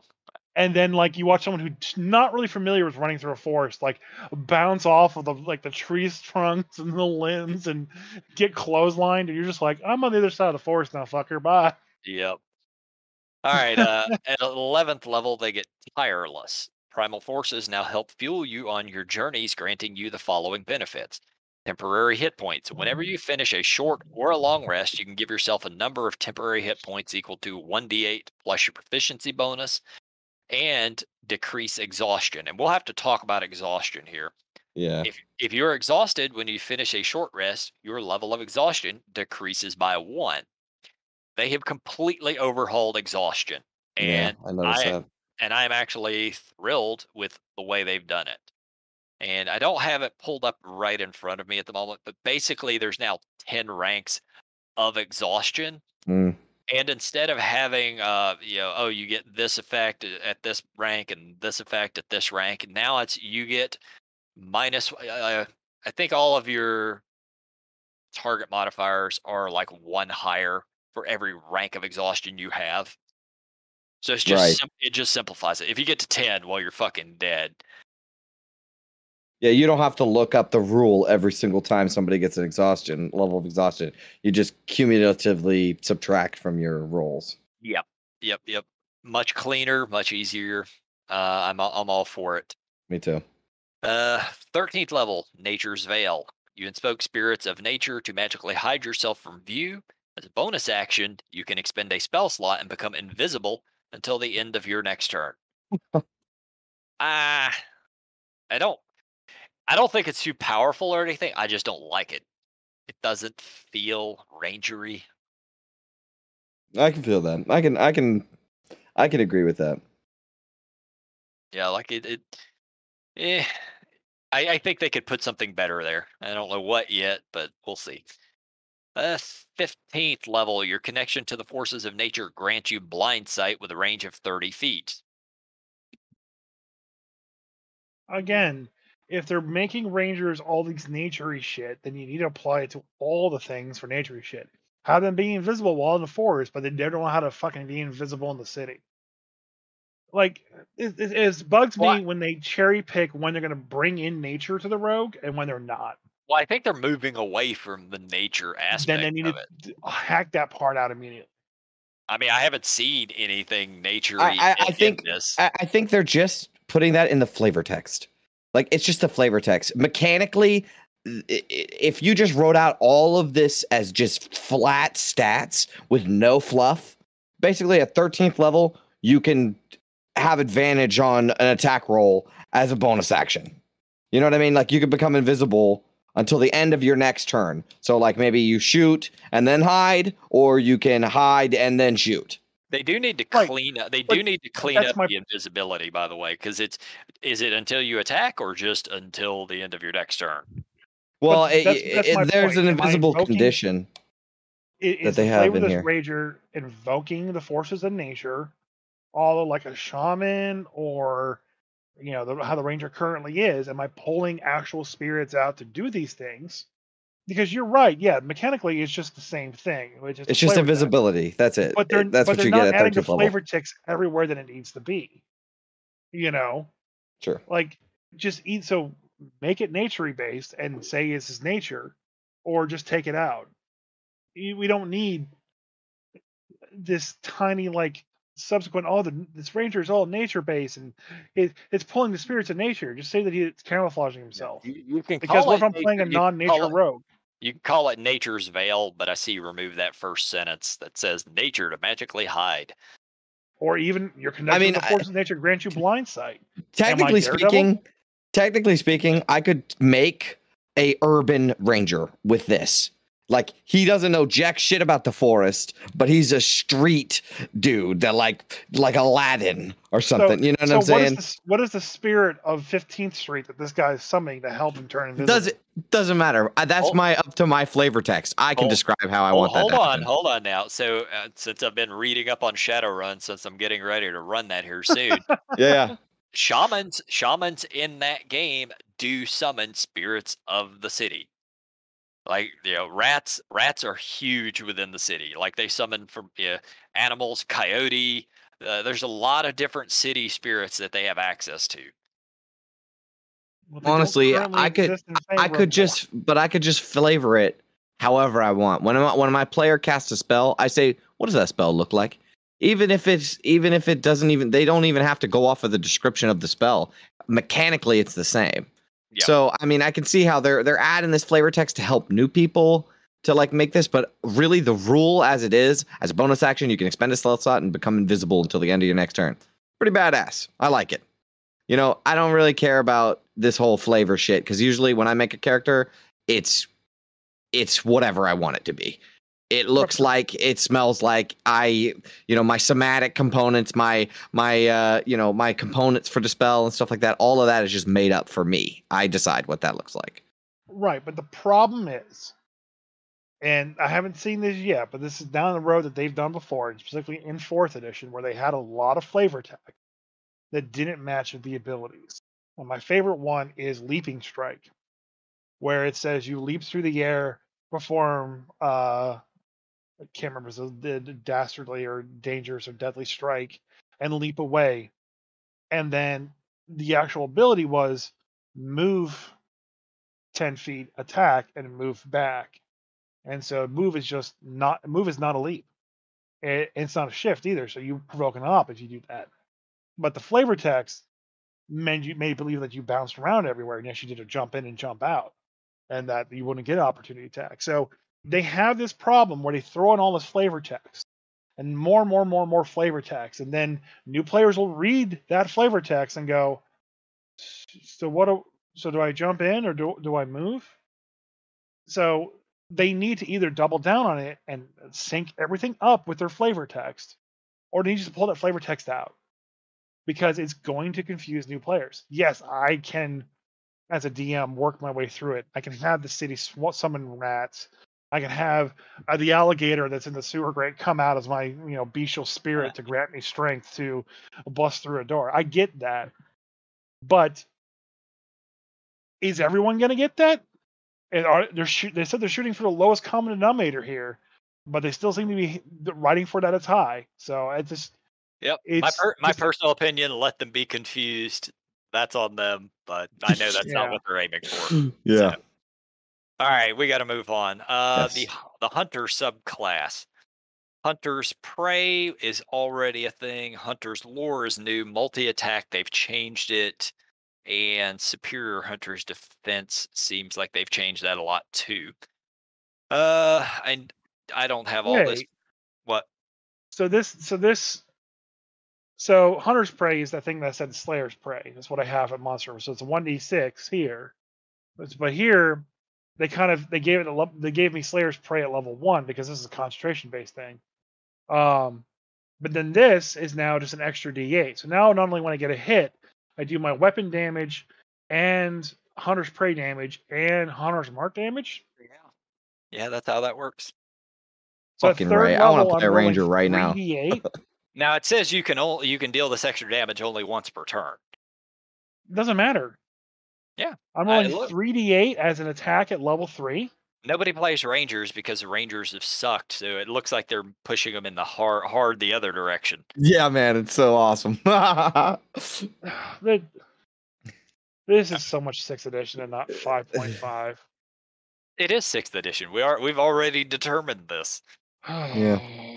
Hunter's Lore. You can call on the forces of nature to reveal certain strengths and weaknesses of your prey. While a creature is marked by your hunter's mark, you know whether it has any immunities, resistance, or vulnerabilities And if the creature has any, you know what they are. I didn't know that. I didn't read that one. Yeah, I got that at level 3 with my Monster Slayer. Yep. Multi-attack at 10th level. You now, and this has changed a lot. You now Mm. always have Conjure Barrage prepared, and it doesn't count against the number of spells you can prepare. You can all, and this is weird, and I don't like this next part. You can also cast the spell with first and second level spell slots. When you do so, the spell's damage is reduced by 1d8 for each slot below third. Never in the history of Dungeons and Dragons has there been a reduction spell like Yeah. that, where you can just fucking cast oh, I can cast Fireball, but I can cast it at second level. I can cast it at first level. Like that's never been a fucking thing. I think Don't- this is them playing with that whole, like when they said the natural 20 always hits and the natural one always misses. I feel like they're just playing around with the rules. They're having fun. Yeah, I mean, and I don't expect this will make it into the final draft. It's obviously a playtest thing, and Right. whenever I give my feedback, I'm going to be like, no, Fuck no. don't, I agree. don't go down this road. Mm. And 14th level Superior Hunter's Defense. This is also a big change. When you are hit by an attack roll, you can use your reaction to have the attack's damage against yourself, and you can redirect the other half of the damage to one creature other than the attacker that you can see within 5 feet of yourself. Okay, you're telling me that motherfuckers who can't figure out how to math a critical hit are going to be able to math this? Good luck. Yeah. That's really niche. So the Monster Slayer version of this is called Slayer's Counter. At 15th level, you gain the ability to counterattack your prey when it tries to sabotage you. If the target of your Slayer's prey forces you to make a saving throw, you can use a reaction to make one weapon attack against the quarry. You make the attack immediately before making the saving throw. If your attack hits, your save automatically succeeds in addition to the attack's normal effects. So no math, super easy. Yeah. Again, it's regulated down to just a saving throw, but whatever. Okay. You could just say when it hits you with an attack roll, you make an immediate attack against them and, give yourself resistance. They made that more complicated in less words than Slayer's Counter in the current way it's written. Yeah. You know what else they made more complicated by wording? Rogues? Rogue sneak attack. Mm. Oh, good lord. Do we want to save that for our next time or just keep on going? Oh, no. Let's just keep going, man. All right. Let's keep going. Keep rolling. Yeah. Look, hey, whenever we get UAs, man, people better expect a long podcast. If they can't listen to it all in one day, do it in 2 days. No. Go back and listen to other shorter episodes and just come back and listen to this one again. Yeah, there you go. So the only thing that really changed on the sneak attack is just how they worded it. It still works exactly the same. To determine the extra damage, roll a number of d6s equal to half your rogue level, round up, and add the dice together. Rogue That's tables. wild. Yeah, it literally is exactly the same. It didn't change any, but just that wording. And They still listed the freaking rogue tables, so why do you even mention it? yeah, exactly. Exactly. But they do have a good change in here, though, with the What's sneak that? attack. Well, with the sneak attack, now when an ally is adjacent to the target, oh, nope, I'm mistaken. Yeah, I think that was always a thing. Yes, no, that's I was mistaken. Yeah, to get sneak attack, you either have to have advantage or you have to have an ally adjacent to the target and you not have disadvantage. Yeah, I think I'm thinking of a higher level ability. Could be. All right, let's see. They get Thieves' Cant at first, Cunning Action, and those have not changed.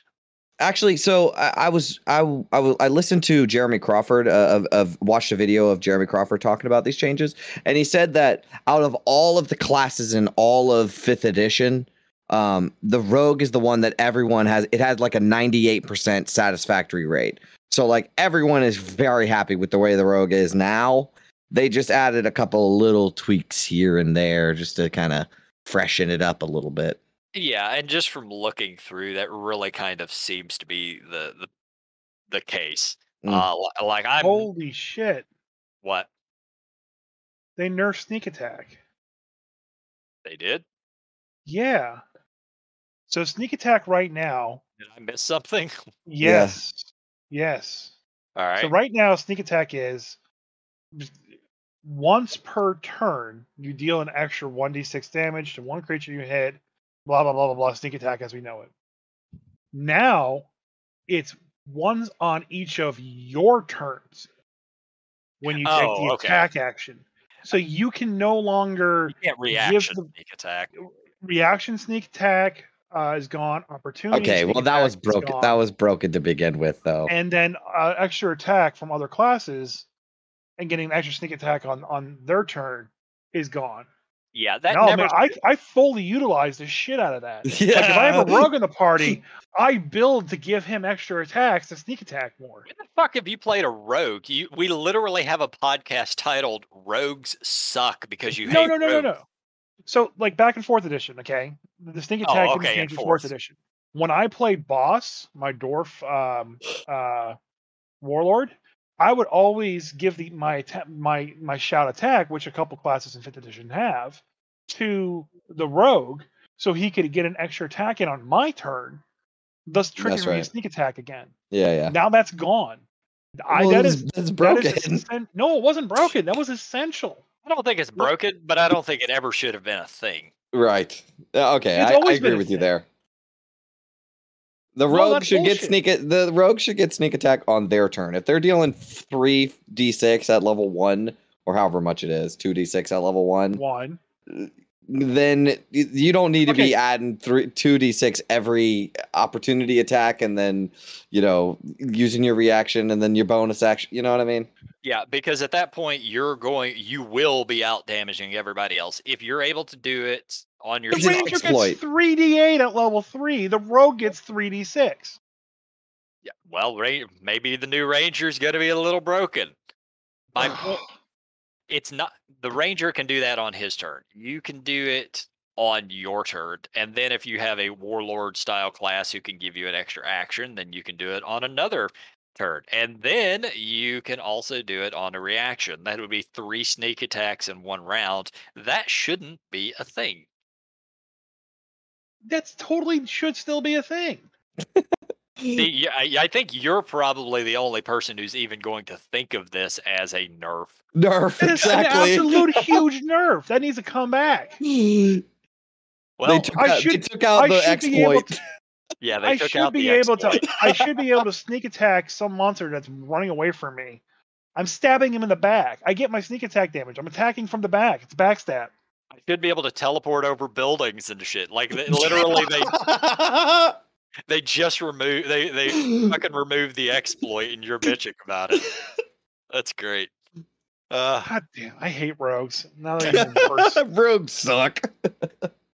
Okay, let's. I have a 98% satisfactory rating, so we're gonna start nerfing the shit out of them. Get that down to a good old 75% C plus the range. Got to make What them just the like everybody hell? else. Yeah. They're Let's- too good. So we know you're enjoying it. So screw you. By the way, you have to buy the Rogue DLC package now on DM's Guild to get sneak attack at level the right way. Bloody hell! I don't want to even know the rest of this crap. 13th level subtle strikes. Was this a thing? That's what I was talking about. Okay, when you attack, you know how to exploit a target's distraction. You have advantage on any attack roll that targets a creature that is within 5 feet of at least one of your allies who isn't incapacitated. Yeah, that's So you good. get sneak attack on that guy already, yeah, right? either But now way. you get advantage on the roll. Yeah, that's a good change. It's solid. It's interesting. It's very fun. What was it? Cunning Mind. I think they already had. Oh no, yeah, they already had Slippery Mind. Did they remove all the blind sense and shit from Rogue and just give it to Ranger? I don't remember them having Blind Sense. Maybe they did. The class I Well- don't ever get to play because somebody in our group's always playing fucking Rogue. So Yeah. So right now they get uncanny. They get cunning action. Thieves can't sneak attack. Uncanny dodge, expertise, evasion, reliable talent, blind sense, slippery mind, elusive, and stroke of luck. Okay, yeah, I guess And they got rid of the blind sense then. yeah, they gave it the fucking Rangers. What the Alright. hell? Now my Daredevil has to be a Ranger instead of a Rogue. This is dumb. This is the best podcast ever. Elusive. I don't remember. No, I want you to go. Yeah, I want it's you to still read in there. for Stroke of Luck real quick. And Stroke of Luck, which is their 18th level one, which would have been their capstone, which might have changed or not. I haven't looked up the original. Well, You read have it. you have an uncanny knack for succeeding when you need to. If you fail a D20, you can turn the roll into a 20. Once you use this, you can't use it again until you finish a short or long rest. All right. Basically the same. Yeah, it's at 18th level, you get one awesome ability that's one use. Yeah, which is also a boon. Yeah. Again, action surge. Wait to level 20 to get nothing. and then you get an epic boon at 20th level. Then there's the thief subclass, and I read all of these, but I haven't compared them to every one of them, so I don't know what all changes were Well, made. the biggest problem is, and this is again another argument for why this is in 6th edition and not 5.5, is all the levels in which you gain things is completely different. Oh yeah, they moved everything around. Yeah. No. What I mean is like subclasses for rogues. They used to get stuff at third level. 3rd, 9th, Third. 13th, and 17th. Okay. And so right now they're only getting it at 3rd, 6th, 10th, and 14th. I think So they've I think they're changed doing everything that around. with every one of Yeah, them. I think Because so it, too. it used to be a large variance in when you would get stuff, depending on Well, what. they basically, so it looks like they pushed everything forward a couple of levels, which isn't bad. Yeah. Because not many people play epic level campaigns, so getting all this cool stuff that's 14th level, 15th level, 17th level hardly ever happens. So they moved everything like 3 levels closer. Maybe if they would So write higher level stuff, it would get used more. yeah, maybe the right fucking end game modules will actually play with this stuff. Yeah. So Second. Go yeah. ahead. So that's just another reason why this is 6 and not a 5.5. All right, I'm gonna read through these real quick, and you can tell me if they already have them. Fast hands.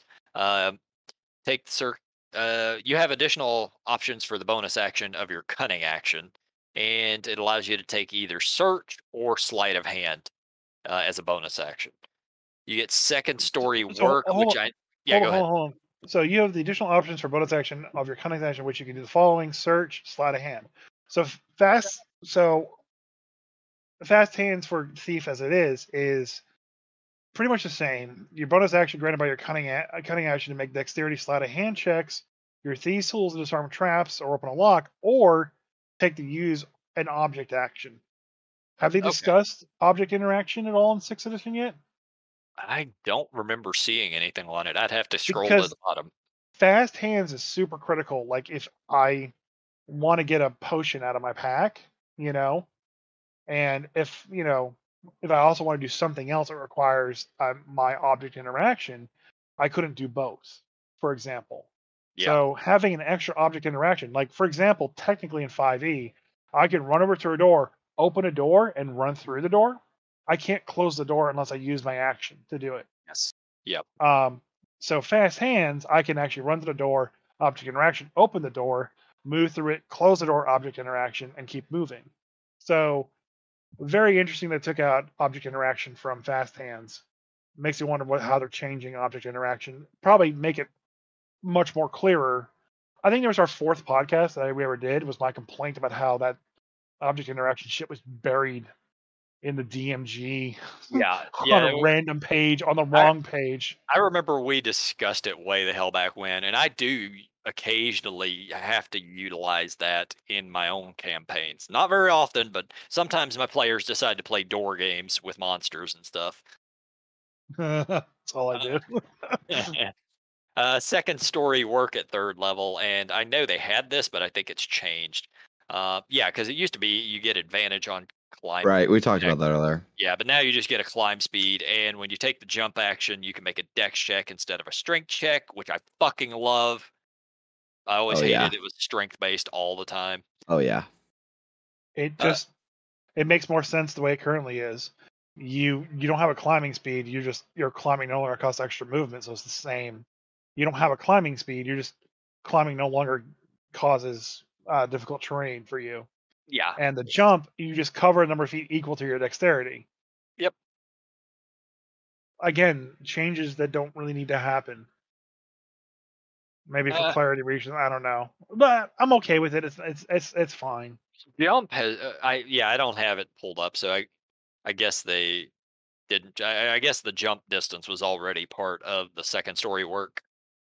It is. It just when you make a running jump, you cover distance equal to your dexterity Hey, modifier okay, yeah, I instead got of how it currently is, which is your strength modifier. it. So to have to spell it out just makes me believe that people can't put two and two together. Again, there's two kinds of peoples in the world: those who can postulate answers with missing sets of data.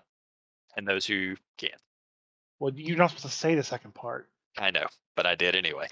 Supreme Sneak. You have advantage on every dexterity check stealth you make, provided you are not wearing medium or heavy armor. That's at 6th level.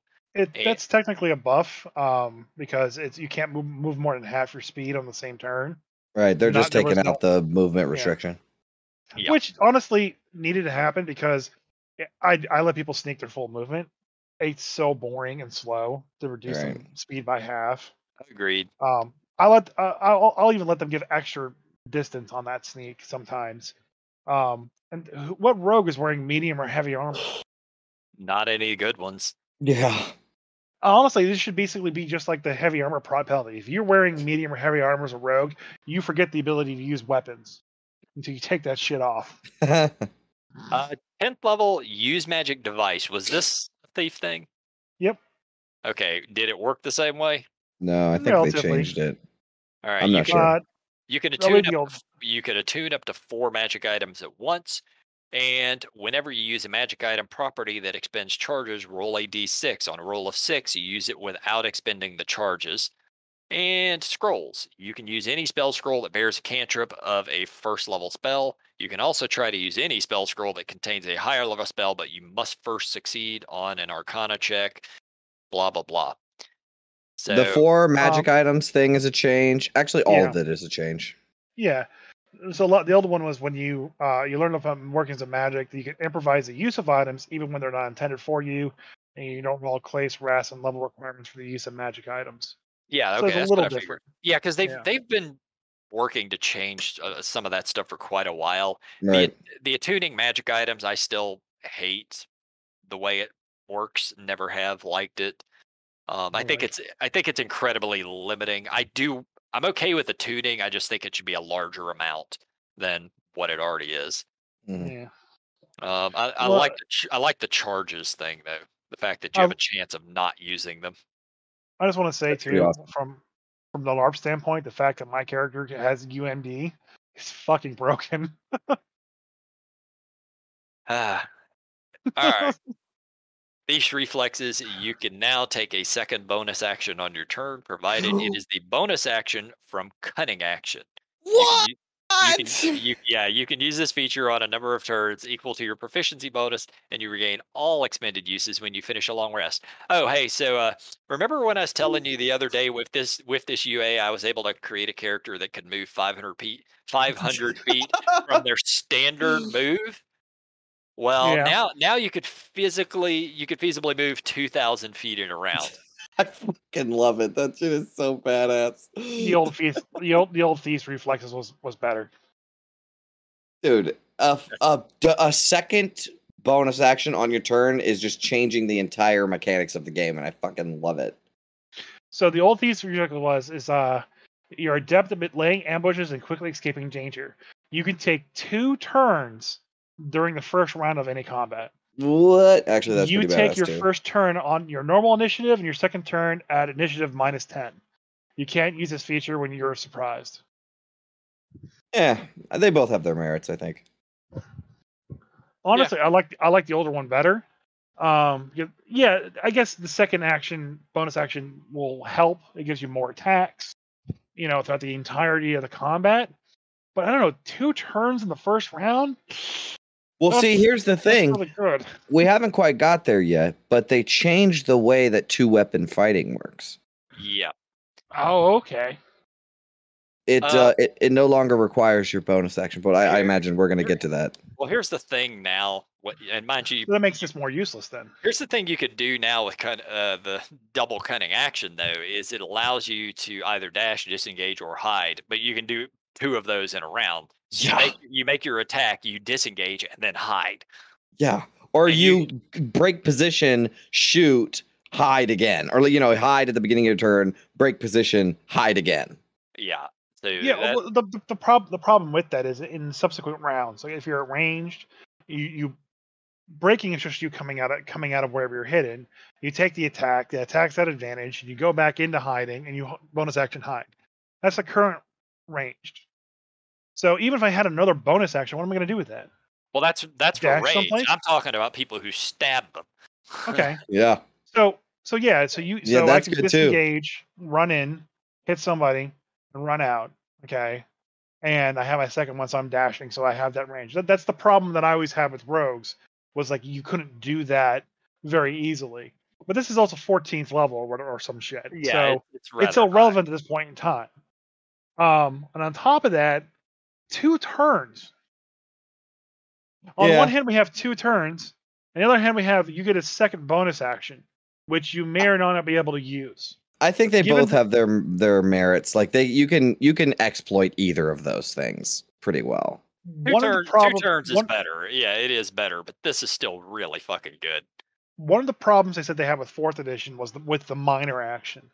And the way they fixed minor action was making it, they called it a bonus action. Because that implied that you didn't have to use your bonus action every turn. It was a bonus. Whereas when it was minor action, people felt like they always needed to do something. Now, as a thief, I have 2 bonus actions. People already struggle still with trying to figure out something to do with a bonus action. I get so many questions. People are like, hey, can I do Nope. this with a bonus action, or that with a bonus action, or this with a bonus action?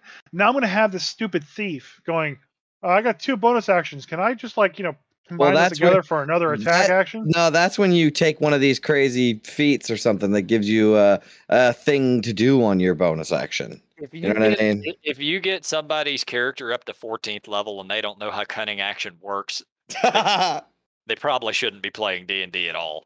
Just saying. Get him out of Cunning here. action is not the be all end. It's just 3 things. Yeah. Well, it's 5 things now. No, it's 3 things. No, if you are the thief, it is also search and sleight of hand. Oh no, I'm sorry, I forgot about the 2 extra things. That's important. Anyway, moving I'm on. gonna search. Hold on. I'm gonna step AFK for a minute, and then we'll come back and talk about feats. All right, we'll be silent for 30 seconds, and you can come back. Or you can just keep talking about feats. I'll be right back. All right, fine. Let's move on to feats. So I have 2 feats. I wear a size 16 or 15 Henry. Please send me all the shoes you would like. I'll What give did you my just address say? and DM me. You wear a What? size what? It depends on the size of the shoe, but it's either a 15 or a 16. Jesus, and man. the width is a Henry. You are a literal giant. The problem is that shoe sizes when they get that big kind of go crazy. So if I Yeah. wear a Nike, it's a 20. Reebok is 22. New Balance is actually back to the 16, 18 range. You ever played Um, basketball? No, fuck no. Oh I was a fat kid in school. The best thing I did is play Diablo on the computer. yeah. Yep. All right, so feats. Feat descriptions. So you guys talked about this earlier. The ability score improvements now a feat at 4th level. You increase your score by 2, or 2 scores by 1. You can't increase the score past 20. You were right. Ability scores are just a feat and always have been. So moving them there is fine. That's a reasonable change. And it's repeatable, right? You can do that, yeah, whenever you have a chance to choose a feat. Actor, 4th level feat. Prerequisite 13 charisma, not repeatable. You're skilled at mimicry and dramatics to gain the following benefits. Increase your charisma score by 1 to a maximum of 20. Impersonation, where you're disguised as a fictional person or a real person other than yourself. You have advantage on charisma checks, performance to convince others that you are that person. And mimicry, you can mimic the sounds of other creatures, including speech, to mimic the sound, blah, blah, blah, blah, blah. Yeah, I think that's pretty much how Actor currently was, except you get the ability score increase. Yeah, I think every one of these give you ability score increase. Which I thought they Pretty said they were trying to sure. move away from that. No, I'm pretty sure every single one gives you an ability score increase. So what's weird is impersonation. You have advantage on charisma, deception, and charisma performance checks to pass yourself off as a different person. Well, this one is just performance. Did they get rid of it being a deception? It looked like it. That's weird. That was also And- not the kind of feat discussion I meant. And then for Oh, mimicry, no, we talked about his feet. He wears a size 16, 15, and sometimes in Nikes Henry. it's a 20 or 22. You have to say Henry. That is insane. So shoe sizes widths, which people don't really give a shit about. It goes A, B, C, D, E, double E, triple E, quadruple E. I'm sorry, I brought it back up. I should have let it go.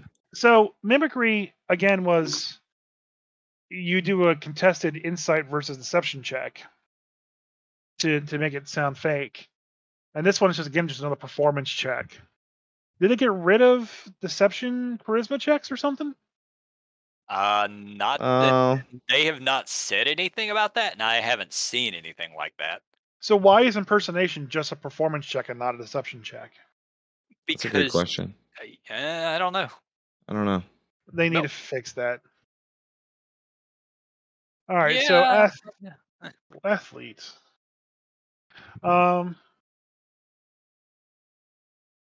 So 4th level, prerequisite strength, dex, or constitution 13, which is okay. Increase your strength, dex, or con by 1 to max of 20. You gain a climb speed equal to your speed. When you're prone, you can right yourself using only 5 feet of movement. You have advantage on any ability check you make for the jump action. The old one was the only thing that changed was jumping. Now you have advantage on an ability check. It used to be to make a running long jump or a high jump, you can move 5 feet instead of 10. Yeah, I don't know why they changed that. I don't know. Honestly, I don't even care. It doesn't really make any difference. Nobody takes athlete. Let's be real. Yeah, I love that they add the feats, and I love that you have access to them. But the vast majority of these are never going to get used. Yeah.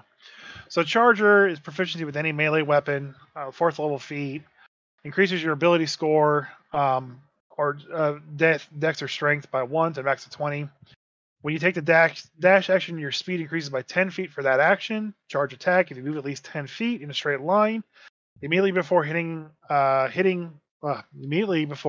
with an attack as part of the attack action on your turn, gain 1 of the following effects: gain plus 1d8 to the bonus attack damage roll, or push a target 10 feet, provided you want to push something's no longer more. No more than one size larger than you. I'm reading things real fast, and it's kind of bad because I'm very kind of hot-headed about Charger feet. I like the change. The old one didn't have the stat increase, but it lets you do a bonus action melee attack or bonus action shove. And then you also got the +5 bonus to the attack damage roll, or you could push them 10 feet away. I don't think that this should be a feat. Straight up. I won't argue with that. I think this should be a normal attack action that can happen by anybody, okay? And that just says as long as you move 10 feet in a straight line, you get disadvantage on the attack or advantage on the attack, however you want to spin it. And your damage is increased by a flat amount or a D8 or something. I want to say that in 3rd edition, it was like that. It was like that in 4th. Yeah, like it wasn't a feat. It was just anybody could do it. You had minuses to hit, but if you did hit, you hit harder. And I know for a fact that if you used a lance, you dealt 3d8 damage or some shit on a charge. It was a lot of extra damage, but you had to be mounted with a lance. They took all that away in 5th because I think there were just a shit ton of broken Charger builds in 4th edition. Could be. Because Charge lets you move and make the attack as your action, it was just kind of crazy. They should limit to just you make a single melee attack and not let other melee attacks trigger. Yeah. See, that Um, was the thing in third. If you moved more than 5 feet in third, you could only make one attack. If you had full action and partial action, I think is what it was called. The we're full not playing action, Pathfinder. that's not Pathfinder, that's third edition. Pathfinder. Okay, which one was out first? Pathfinder. Wow, you're dumb. So anyway, yeah, crossbow expert. I'm just moving on. Crossbow expert. You ignore the loading property of crossbows. Good God, now I'm doing it. Firing Mhm. in melee. Being within 5 feet of an enemy does not impose disadvantage on your attack rolls with crossbows. And this is the big one. Dual wielding. When you make the extra attack of the light weapon property, you can add your ability modifier to the damage of the extra attack if that attack is with a crossbow that has the light property. I know there have been people going on and on since this was released about this being important, and I don't fucking use crossbows in 5e, so truthfully I don't know why this is a big deal or how it works as So compared to how it used to work. currently, right now, the only person that can do a light crossbow attack as a bonus action is a drow. Okay, is that what it was?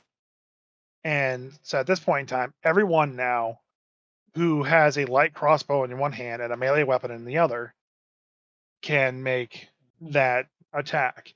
There is a specific feat called drow is it weapon style? Could be. I don't know. Let me see if I can't find it.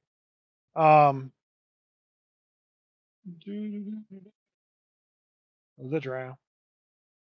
But there's a specific feat that gives you that ability to basically mimic that drow fighting style with the rapier in one hand Right. and the Yeah, hand crossbow in the other. the hand crossbows have been a thing for dark elves forever. Yeah. And so they're pretty much just giving you that with just the crossbow expert feat. Now, when I think of a crossbow, I'm thinking of the two-handed big ass fucker thing. Yeah. I Yep. am not thinking of light weapons. There should be a heavy crossbow expert feat, and there should be a light crossbow expert feat. I don't want you picking two up. You can have the ignore loading, fire, and melee, but the dual wielding part is a light one only. And then for the heavy, they need something else. Because at this point in time, all you're gonna have is fucking dual wielding crossbow motherfuckers just bouncing off the walls. Well, you can't firing. dual wield. You can't dual wield a heavy crossbow. It specifically No, states it hand has to have a crossbows. light property. Right. That's what I'm saying. They're usually gonna have two motherfuckers with two light crossbows or hand crossbows in each hand, bouncing off the walls, shooting it like they're freaking John Wick. And the heavy crossbow people are just gonna be left in the dust. This needs to be a heavy crossbow expert feat and a light crossbow expert feat. Okay, that's a legitimate argument because this will make light crossbows a million times better, and the heavy crossbows will definitely be ignored. So what's the point of using a heavy crossbow? The one hand crossbow, Battlemaster, I think it's Battlemaster fighter builds are like not biased or anything, is like written on the page the best DPS you can get in a build in D&D 5e. Period.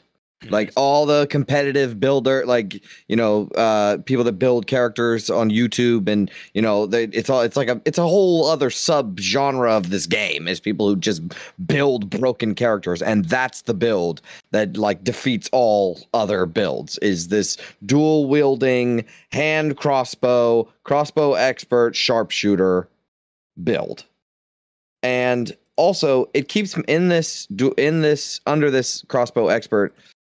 They mention the light weapon property, right? And light is underlined. Mm-hmm. And that's important because they've changed the way light weapons work in this new edition. So the reason that it's underlined is it's like refer down for the light weapon property changes. So I think they're playing off of each other, right? These two rules, dual wielding in this crossbow expert feat is playing off of this new rule lower in the page. Okay. Yeah, I was looking for light property, but didn't see it. Yeah, Down. it just says light, just the word light, and this is like weapon property next to it. I'm really excited to talk about that because that's something I'm super stoked about. All right. Let's see. Keep moving. We're gonna skip defensive duelist because it doesn't really matter. Definitely going to talk about dual wielder because this is another one people have really been going on about that I am trying to understand because once again, it's something I don't use. So dual wielder, 4th level feat. You get an ability score increased to strength or dex. You gain enhanced dual wielding. When you are holding a weapon with the light property in one hand, you can treat a non-light weapon in your other hand as if it had the light property, provided that weapon lacks the two-handed property. Also, quick draw, you can draw or stow 2 weapons that lack the two-handed property when you would normally only be able to do 1. So essentially, so we need to discuss light weapon property. Yeah, I'm ready. Can I bring it up because please. I'm really stoked about this. So, light is a new. It's called light, and then in quotes, weapon property. It's a new rule under the rules section. And it says when you take the attack action on your turn and attack with a light weapon in one hand, you can make one extra attack as part of the same action, not a bonus action. The extra attack must be made with the different light weapon in the other hand, and you don't add your ability modifier to the extra attack's damage. You can make this extra attack only once on each of your turn. I don't need to read the example because basically it takes the bonus action out of dual wielding. So if you have 2, let's say short swords in your hand, you can use your attack action, quote unquote, and hit twice. You just don't add the damage to the second thing, and your bonus action is free now. Okay, so it frees up your bonus action, but is it possible to still take a bonus action attack with a light weapon? No, this is the new rule. Okay, so it doesn't really change anything other than freeing up your bonus action. Bonus action, yes, which is freaking awesome. It makes dual wielding build so much better. Maybe and that's if those classes, if the person who has it has bonus actions to do. Sure. But like, if we go back up to the new dual wielder feat, right now you can take instead of 2 short swords, now you can have a long sword in one hand and a short sword in the other hand, and that's a viable build. Yeah, which honestly, I'm okay with that because I always hated the fact that I had to use 2 short swords to swing 2 weapons. They need to bring back monkey grip. What is monkey grip? Monkey grip was a 3rd edition feat where you could use 2 heavy weapons. That is good. Yeah, and I would say put the requirements pretty high, make it an 8th level feat or some shit like that. Right. Yeah, only like fighter class could do this or barbarian, something of that nature. But yeah, two-handed swords. That was the shit. Yeah, and it just makes me really excited to build a dual wielder because of it is sort of confusing, like, and I've been playing D&D for a while, and my friends have been playing D&D for a while, but as soon as someone comes up with a dual wielder and they just start rolling all their attacks, I'm like, okay, and how did you make that attack? Oh, with this bonus action, okay, and then you get the extra attack option, so you can use your, you can attack with this. No, it's just like you take the attack action, you can make one more. Yeah, on top of it. Be very happy that they sort of nerfed it from how it was in 3rd, though, because 3rd edition, I literally played a character who's making 8 attacks around. Yeah, like it was kind of dumb as you started going up in levels in that edition and dual wielding. And it slowed the game way the fuck down. Even with as quick as I am taking turns, it would still take me a good 5 minutes to get through all that shit. That's a lot of math you got to add up. Right. My issue again is again back to the mechanics of the situation. There's no way that you can change all this and not call it a new edition and not have it be compatible with. Well, I'm the sure older they are. editions. I'm sure they are calling. They're gonna call it a new edition. Yeah. They have to at this point. The Yeah. Yeah. the D&D 1 thing, it's a temporary. Yeah, it's like D&D Next, right? Yeah, that's essentially all it is. I'm just frustrated because like they're changing terminology they don't need to do. You know, they could just add on the extra attack property to light weapons and call that something else and leave light weapons alone. I don't Yeah. know. Yeah, they could probably do things cleaner than they are, but the when you start getting into all of these rules, and this is a hell of a lot, man, you kind of get bogged down into shit, and Yeah. it could be difficult to even read and understand stuff that you've written, I'd imagine. Let's move on to a couple of the epic boons because I want to bitch about the epic boon of dimensional travel. Okay, well, that's a current one that already exists. I was reading through these, and some of them are fine. Some of them are just really kind of weak.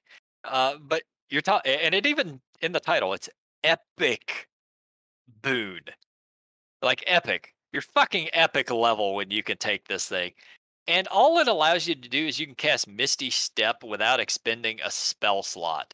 Once you use this benefit, you can't use it again until you roll initiative or finish a short or a long rest. So I Yeah. could have got this at first level with an Eladrin or a Astral Elf. Fey touched. Oh yeah, Astral Elf or Yeah. Fey touched feet human. You get Variant human. you get a free spell every combat, and it's not even a good one. Like I like Misty Step. I think Oh, yeah. Misty Step is a good spell, but this should be at epic level. It should say you can cast this once a turn for free. Right. Yeah, Misty Step once a turn isn't going to break anything. It's giving you 30 extra feet of movement. I could build a character that can move 500 feet around. You think 30 extra feet of fucking movement's going to matter? Yeah. I mean, definitely not at 20th level. I mean, I could see this, but instead of Misty Step, it's Dimension Door. Dimension Door would be a little better because that actually has a much longer range. Yeah, 500 feet. That's Yeah. way better. Yeah, plus you can take people with you. Yeah. But anyway, I just had to get that rant out. I've been wanting to rant about it since I saw it the other day. It already exists. Yeah, that sucks so bad. I don't care if it already exists. It's still shitty. No one is ever gonna take that. No, not with all the other awesome boons that are out Yeah. there. Let's see. Epic boon of irresistible offense, for example. The damage you deal always ignores resistance. That's It's pretty not new. good. Yeah. No, I'm not saying it's new. I'm saying it's pretty freaking good. Yeah, that's super good. A lot of these aren't new. Most of these are just carryovers. But is it better than an extra action? Depends. Depends. Dude, I'm not giving my 20th level player character that I'm DMing for an extra action in their turn. They already got. Maybe if they cast haste, but that's limited. Well, right? no, he's saying, is it worth? Yeah, like you could just take 2 levels of fighter and you get yeah. an extra Oh, exactly. Oh my god, yeah. yeah, as opposed to getting the epic Getting boon this at 20th level, right? That's the argument. see. Ignoring resistance is pretty huge. I guess that would kind of depend on your campaign. So, Well, I mean, if it ignores resistance, and that includes magical weapons resistance, it's okay. I can see that. yeah, like if I okay, well here, yeah, oh that shit. It even says expert or warrior group, so never mind. I was going to say that one, the boon of irresistible offense, would be great for a fucking spellcaster who likes fireball. Well, Yeah. here's the thing. Never mind. Here's the thing. In fifth, since most of these are currently the ones in fifth. I mean, epic boon of irresistible of offense is the same thing it is currently in 5e, except there are no prerequisites. Yeah. Well, I mean, technically the prerequisite is if your DM gives you this. Yeah. Because it's not in the official rules. Yeah, the boons were always a thing that you could or could not hand out as a DM. So now that I guess you're guaranteed one at 20th level, I can understand the restriction then, but I still don't like it. Yeah. All right. fighting styles. Did we want to talk about fighting styles or just keep going? There's still a lot to cover. Yeah, I want to talk about fighting styles. I want to talk about fighting style protection. Okay. Immediately after a creature you can see makes an attack roll and hits a target other than you that's in 5 feet of you, you can use your reaction to interpose your shield and impose a -2 penalty to the attack roll, potentially turning it into a miss. You must be wielding a shield to use this reaction. I already know what you're going to bitch about, and I'm going to agree with you. So the whole point of getting rid of this -2 bullshit from 4th to 5th is people don't have to do math, and advantage disadvantage was such an amazing thing.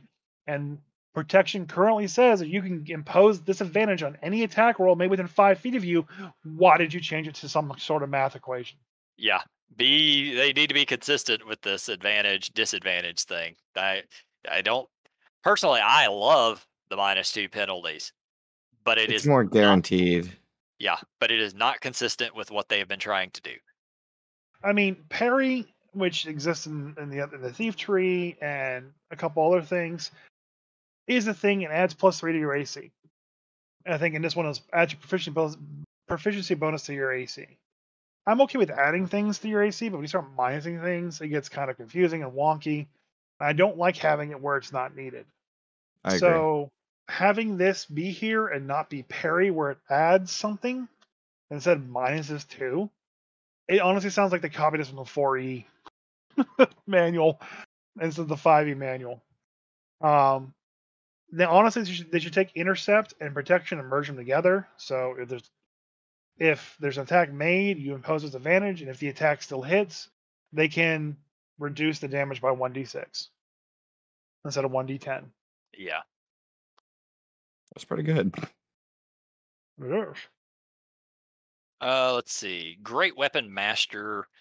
Was Heavy Weapon Mastery a part of it? When you hit a creature with a heavy weapon as part of the attack action on your turn, you can cause the weapon to deal extra damage to the target. The extra damage equals your proficiency bonus. Yeah, that's new. And you can deal it only once per turn. Great weapon. Yeah, the cleave part I think was always a part of it, but no, there was no cleave. It's a great weapon right now is when you score a critical hit or reduce a creature to 0 hit points, you can make another attack roll as a bonus action. That's cleave. Yeah, that's what it is. That's cleave? Okay. Yeah. And also it has, when you attack with a heavy weapon you're proficient with, you could choose like a -5 penalty to the attack roll. Yeah, that's right. And you add 10 that's to the gone. damage. So that's gone. I am actually very glad that's gone. And I hope they stick with this version of it because that's always been ridiculous. With as low as the armor classes are in 5th edition and the sacks of hit points that things are, right? Every single barbarian ever takes Great Weapon Master, -5s every attack, and gets 10 extra damage out of it. Yeah. And guaranteed 10 extra damage. Like, that's a static 10. Yeah. Assuming they don't crit, and then you get a lot of extra damage. The whole thing gets kind of dumb. So yeah, I like this new one. This is interesting. Yeah. It's kind of like Fury of the Small, like the Goblin's Fury of the Small. Like once per turn, you can add your proficiency bonus to damage. Yeah. I did notice when going through here that with Polar Master Sentinel, they didn't change any of that. Yep. So a fairy can stop Tiamat from moving with Sentinel. Yeah, I've always hated Polar Master Sentinel, but it's still a thing. It's a build, man. Yeah, still hate it. Still hate it. Let's see what else we got. Like there's a little bunch of other feats. I don't think we need to go through them. Then it hits the spell list, and it's just a list of all of the spells, what levels they are, and what trees they sit under, divine, primal, or arcane. Right, they got this in here so you could build your character strictly using these rules. Yeah. And then there's the rules glossary, and some of these we do want to go over, at least a couple of them. There's a couple of other spells they actually showed in here. There's Bark Skin, and I don't remember what the other was. I'll find Guidance. Guidance. I wanted to talk about Guidance. Yeah, Bark Skin is very different. And I don't like the new bark skin. So casting time, bonus action, concentration up to 1 hour. You touch one willing creature to protect it with regenerating bark. Until the spell ends, the target's skin assumes a bark-like appearance, and at the start of each of their turns, the target gains a number of temporary hit points equal to your spellcasting ability modifier plus your proficiency bonus. How the fuck is that bark skin? Bark skin literally supposed to turn your skin into bark and just give you more armor. Maybe damage reduction, something like that. Yeah. Like bonus temporary hit points makes no sense. And my thought on this is maybe they're trying to make almost an overlap of druids and clerics, because clerics have a skill. It's a first level spell. I can't remember the name of it off the top of my head. That basically just gives you temporary hit points, and if you lose them, they regenerate. Yeah, like aid, I think is what it's called. Something like that. It's one of those spells. So then what's the point of having druids and clerics be different? Yeah, and that was sort of my thought. Why would you even go this route? Because it doesn't make sense. So Yeah, that's weird. the exhausted condition. This is the one that I kind of went over earlier, but now we'll actually go through the detail. While you're subjected to the exhausted condition, you experience the following effects. Levels of exhaustion. This condition is cumulative. Each time you receive it, you gain 1 level of exhaustion. You die if you reach 10 levels. D20 rolls are affected. When you make a D20 test, you subtract your exhaustion level from the roll. Spell save DCs are effective. Same thing. And ending the condition, you finish a long rest, removes 1 of your levels of exhaustion. When your exhaustion level reaches 0, you're no longer exhausted. So it seems hard as hell to get rid of exhaustion because you have to finish a long rest, and they do clarify in the rules that you can only take 1 long rest per 24 hours. Right. I don't like it. Yeah, I like it because this is leading me to believe that a monster or some kind of natural stuff is going to give you levels of exhaustion, but it's going to give you more than 1. That's true, and it's just clean. It's simple. You have 3 levels you have 3 levels of exhaustion. You have -3 to your rolls. Yeah. And your spell save DC. So here's the thing. All it affects is your D20 tests and your spell saves. Okay? Yeah. Which is basically everything in the game. Mostly everything in the game. It doesn't affect your movement speed at all. Okay. Or the current one does have your movement speed like by half, I think by And the second level 2. Yeah, level Yeah. 2 ranks. Again, it gets rid of the whole fact that disadvantage isn't a great system, because having to know that first level is disadvantage on ability checks and third level is a disadvantage on attack rolls and saving throws was kind of weird. Looking up everything was odd, but at 9 levels of exhaustion, okay, I am still moving around and fighting at the same speed, even though I'm fully exhausted. Now, granted, you can't even hit anything. Yeah, I can't hit anything. You can't hit anything. But I'm still doing all of my actions to the fullest effect, just with a -9 penalty on top. They could throw in here a caveat when you have 2 levels of it. No. Whereas when you get exhaustion in 5e, it's a very big thing. It was half the reason that group TPK'd in Avernus, because they walked through Avernus and a couple of them got 1 or 2 levels of exhaustion. So some of their speeds was halved. That monk couldn't climb the wall because he had disadvantage on ability checks from climbing. Now, if they get 2 and this one, assuming it's 1 for 1, -2 is not going to affect them. -3 might not even affect them. I don't mind the levels of exhaustion, how they have it here, but it just doesn't feel impactful enough. It doesn't feel like you're going to be able to wipe your parties as easily. That's what I'm hearing. Yeah. And I say that jokingly. Uh, If I if they do what other Jay said, and where monsters can now give levels of exhaustion with an attack, I'm cool with that. If that's going to be a normal thing, but I guarantee you, people are going to forget about it. It's going to be underused, and this is going to be a forgotten mechanic along with everything else. exhaustion is an underused mechanic in general Maybe for your table, for every table. not my tables. Yeah, How else not do you your think I tables. kill them? I get their speed to 0, and then I stab them to death. Right, yeah. No, I always ask, how the hell do you kill off all your players' characters? Well, that's how you just give them exhaustion. Uh, in general, exhaustion is mostly underutilized. It's not a thing. And This it will is, not make it utilized. I don't think it will. I don't think it'll be used more than it is. The current That's what they're going to the, do. the current version of it is brutal, and I'm actually okay with that because it's exhaustion. But at the same time, it's a pain in the ass. I always have to. Everybody has to look it up to remember what it does. Oh Like no, you have to look up a small table. yeah, the Oh. You know, I gotta say, talking to you guys about it, I like the old ones better. I think the old rules for exhaustion are more dangerous. oh, they definitely are. That's not even a question. I mean, after I- 2 ranks, it's exactly what he was saying. You're I at like half that speed. I like that it hurts your spell save DCs though. That's this new one. That's pretty good. That's some bullshit. Well, Yeah, I you love still- that. your saving throws were still at 3. Your saving throws were disadvantage. Well, this and yeah, I guess yeah. The other one, I The don't other know. thing is too, is they're probably going to have monsters when they crit you add levels of exhaustion. Yeah, that seems likely since they're getting rid of monster. Yeah, and there's gonna be 10 of them. You know, there's 10 levels of exhaustion. Ugh.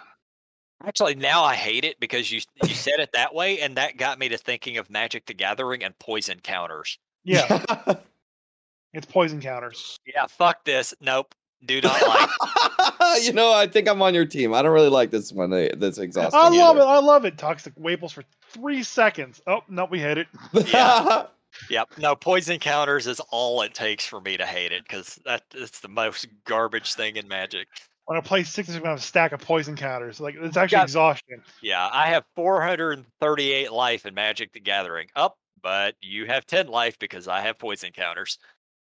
Oh, jeez. All right, moving on. Guidance, the Yes, new sir. the spell. I'll let you read it since you're wanting to talk about I this. am very excited about this one. So it's just to talk to you guys about it. So guidance has been changed a little bit. The casting time, it mostly is what we're talking about here. Yeah, and that's a big change. Oh yeah. So it is now a reaction, which you take in response to you or an ally within 30 feet of you failing an ability check. The spell description: you channel magical insight to the creature who failed the ability check. That creature can roll a d4 and add the number rolled to the check, potentially turning it into a success. Once a creature rolls the die for this spell, that creature can't benefit from this spell again until the creature finishes a long rest. So let me ask you guys a question. They fucking nerfed it, boy. Oh my god. So let me ask you guys a question. Yeah. Have you ever had a player use guidance during combat? No, because it's not. If there's an ability check they're having to make during combat, I'd be surprised. I mean, it could come up, I guess, with Right. So crap it's or whatever. usually always Out of combat. being made out of combat. Yeah, pretty Yes. much. And whenever somebody, especially at my tables, and this is kind of the way I've always played it, they go, "Oh, give me a history check for that." And my friend Megan's like, "Oh, guidance." Mhm. That's not an action. It's not a reaction. Well, it's more of a reaction. It is an action, but it's like, "Ooh, ability check, guidance," and so the reaction to being an action, that honestly is an amazing change for this because I could actually see this being used then during combat. And that's where I'd want it to be. Like our rogue is trying to fix that lock, and he's got to do that sleight of hand, and F's up. The cleric now doesn't have to waste his next turn to cast guidance on a stupid rogue, and just go, okay, guidance. Yeah. Don't screw up this time. I love that change. I cannot believe that you can only use it on a character once a day. That is however, needs to go away. biggest fucking change. That is insane. Like That does need to go away. usually what it is okay, all my group is gonna climb a rope, right? So the cleric stays at the bottom and he touches the first guy. Guidance. He climbs up, rolls his guidance if he needs to. All right, he gets up there. Next guy, cleric touches him. He goes up. That's why they're adding the rest. And it's wild. That does need to go away.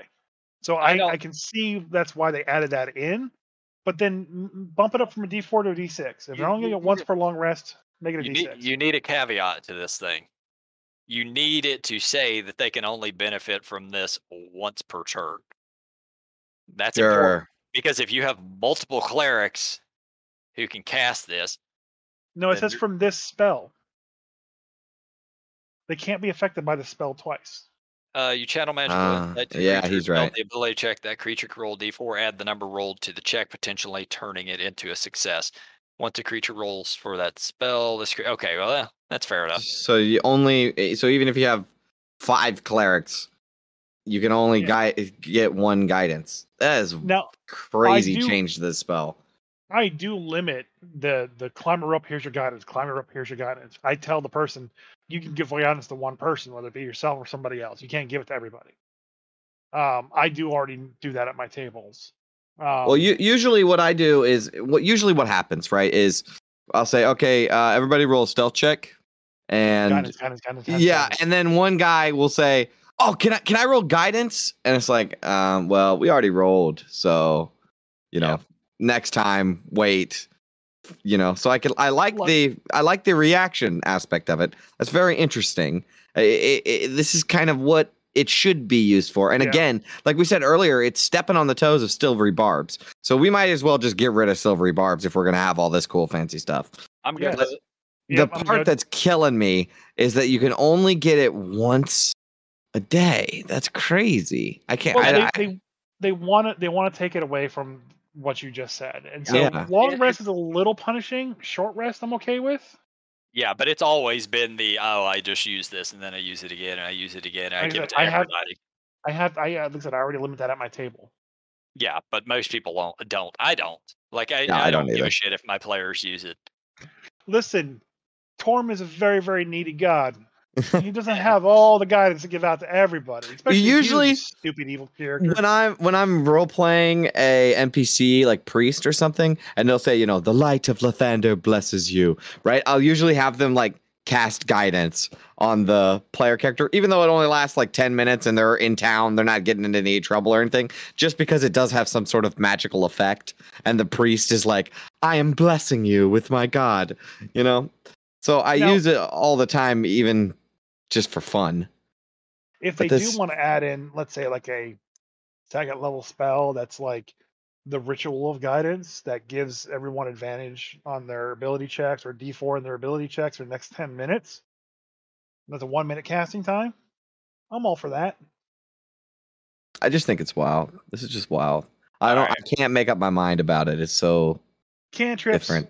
Shouldn't be infinitely valuable.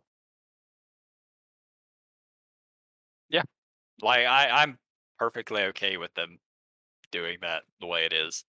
But let's move on. We got a lot still to go through. I may end up splitting this podcast into 2. Good lord. We've been going since 10 o'clock. Yeah. Yeah, it's been a while. We're going to talk about the influence action. With the influence action, you can try to influence another creature to do something you request or demand. This action can be used only on creatures controlled by the DM, and it is not mind control. It can't force a creature to do something that is counter to the creature's alignment or that is otherwise repugnant to the creature. This action has 3 main parts: attitude, interaction, and a charisma check. Attitude. A creature's attitude determines how a character can influence that creature. Each DM-controlled creature has one of the following attitudes towards the player characters. They are either indifferent, friendly, or hostile. I am not reading all the subtext of that. There's interaction. When you take the influence action, either roleplay how your character interacts with the creature or describe your character's behavior, focusing on your character's request or demand. If the interaction is especially suited to the creature's desires and outlook, the DM might grant advantage to your subsequent check or might temporarily shift a hostile creature to indifferent or indifferent creature to friendly. Similarly, if it's poorly done, it might the DM might impose disadvantage on your check and might temporarily shift a friendly to indifferent or indifferent to hostile. And the ability check, I don't even really need to read. That's just making the check, whether it be animal handling, deception, intimidation, or persuasion. I personally, I think this is a thing of older DMs or experienced DMs do not need this because we all kind of understand that when trying to influence things, these are always sort of the positions that they're in, indifferent, friendly, or hostile. But for a new DM or a new player, this is probably a good thing because now here it is in solid ass writing of exactly how these interactions should be handled. Absolutely. I think that is exactly right. Is that this is for new players only. We know how to play D&D. We know that you can't convince the king to give the bard his crown. Yeah, you're not going to just snap your fingers, make a check to sleep with the dragon. Right. Yeah. But now here it is in writing. Even a friendly one, it even says up at the top it's not going to make them do something that's counterintuitive to them. So, Right. wow. I We yeah, well, I mean, that's pretty self-explanatory, I think. Yeah. But we did glaze over one that I wanted to mention just real quick. Yeah. The heroic inspiration. Yeah, I think we talked about that on the last one that we did about the last UA, but go ahead. So the last UA had it. You get you get inspiration if you roll 20, right? They have that's right. They changed the rule so that now you get inspiration on a roll of a 1. Yeah, so we'll see how that works out. I can already tell you that one's not going to fly. I don't really like handing out inspiration in the mechanics of the game, really. Yeah, I'm actually okay with handing out inspiration in the mechanics of the game, because it tends to be very underutilized by a lot of DMs unless it's actually called for. Why would I be inspired after I failed? But yeah, the rolling on a 1, everybody I've talked to or heard mention it, they're like, that's dumb. Yeah. So I don't think that's going to make it through quality check. So they actually finally put invisible as a condition, and Yeah. I am very good with them doing that, but I want more definition to this condition. So while you are invisible, you experience the following effects. You're unseeable. You can't be seen, so you aren't affected by any effect that requires its target to be seen. Any equipment you're wearing or carrying also can't be seen. Surprise, if you are invisible when you roll initiative, you have advantage on the roll. Attacks affected. Attack rolls against you have disadvantage, and your attack rolls have advantage. So that's pretty straightforward as to how invisible works. But at the same time, it's one of those things where how does the players know or not know where the invisible person's at? If this is all the definition that you have of how invisible works, then your players can just automatically make attacks wherever they think that person is at. And sure, they're at disadvantage, but it doesn't allow you to be hidden. It doesn't allow you to really and truly be invisible. Right. Also, if you have blind sense, you can attack them normally. Yeah. Yeah. Yeah. With they're handing out blind sense like fucking candy nowadays. So I don't hate that they're actually putting it as a condition. I just think it needs to be incredibly nuanced as to exactly how it works because players will look at this rule and they'll be like, okay, well, I know where he's at. Right. I always thought that was stupid too. You know, like the Duragar turns invisible and tries to run, and then they chase after him, and it's like, okay, yeah, I can take the token off the board, but like they know where he was. Yeah. It's not like it even mean- matters. It's just giving him disadvantage. He might as well have used the dodge action. So Pretty when much. I played Duragar recently, and I had them turn invisible and run away, Eh. I gave people ops. I also increased their AC by like 5 because you hear that big ass Duragar clomping his way away from you. Yes, you can make an attack in the square that he just was in to see if you hit him. You have disadvantage, and there's other negatives. That negative was a +5 to their AC. Most of the time they missed, but like that made a lot of sense to me. And that's why I do it that way. But like if it's an invisible stalker, for example, we just fought one in our game last night, and the DM was very, very, very, very, very kind with having that invisible stalker just stay right in front of me, punching my GIF in the nose. So we all knew the square it was in. And even though I would fire in that square, I would fire in other squares as well too, until we finally like, hey, since her shots are magical arcana and they're just hitting and dispersing in this square, now we know it's in this square. Right. And until that time, I was as a player firing in different squares because he said I didn't know. Yeah. So I would roll a die and fire in one of 3 squares in front of me, but because I'm getting punched from that direction. Yeah, they either need to leave invisible as not a condition and just sort of let it play out the way you're talking about, or if they're going to write it as a condition, it needs to be super nuanced. Exactly. I can agree with that. I think it needs some work. Making invisible viable in combat needs to be more of a thing. And even in Blindsight says if you have Blindsight, which rogues and rangers have now, you can effectively see within a specific range without relying on physical sight. Within that range, you can effectively see anything that isn't behind total cover, even if you are blinded or in darkness. Moreover, you can effectively see a hidden or invisible creature in that range. Yep, but no matter what, you still have a disadvantage on your attack rolls. Because that condition says so. That's fair. Yeah, that's what it says. So you can see them. You can see them, but you still have disadvantage because that condition says so. Yeah. I'm going to skip through a lot of these. So if I miss one that you guys wanted to talk about, we can. Yeah, we did light weapon. Yeah, there's only 2 more that I really kind of wanted to go over, and that's the search action and teleportation, because those are new. Right. So the search action, when you take the search action, you make a wisdom check to discern something that isn't obvious. The search table suggests which skills are applicable when you take this action, depending on what you're trying to detect. And the examples they give are insight for a creature's state of mind, medicine for a creature's ailment, perception for a concealed creature or object, and survival for tracks or food. Like this, I think, once again, this is sort of a new player thing. Yeah.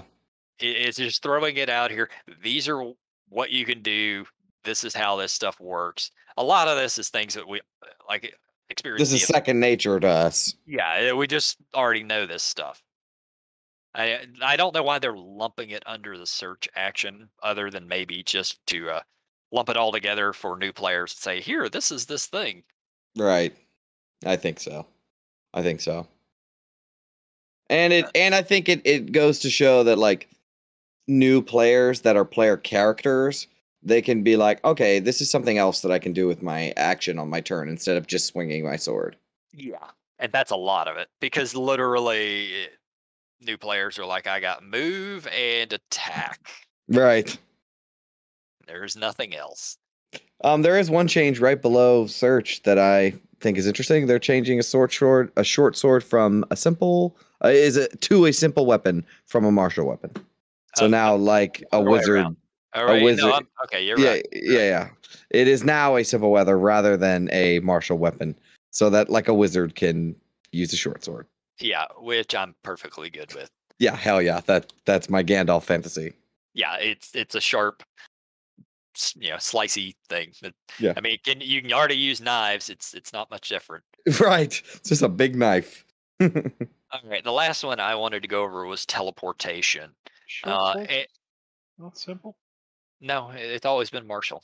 Yeah, always, which is so strange. Like, why can't a wizard use a sword? I just don't know why.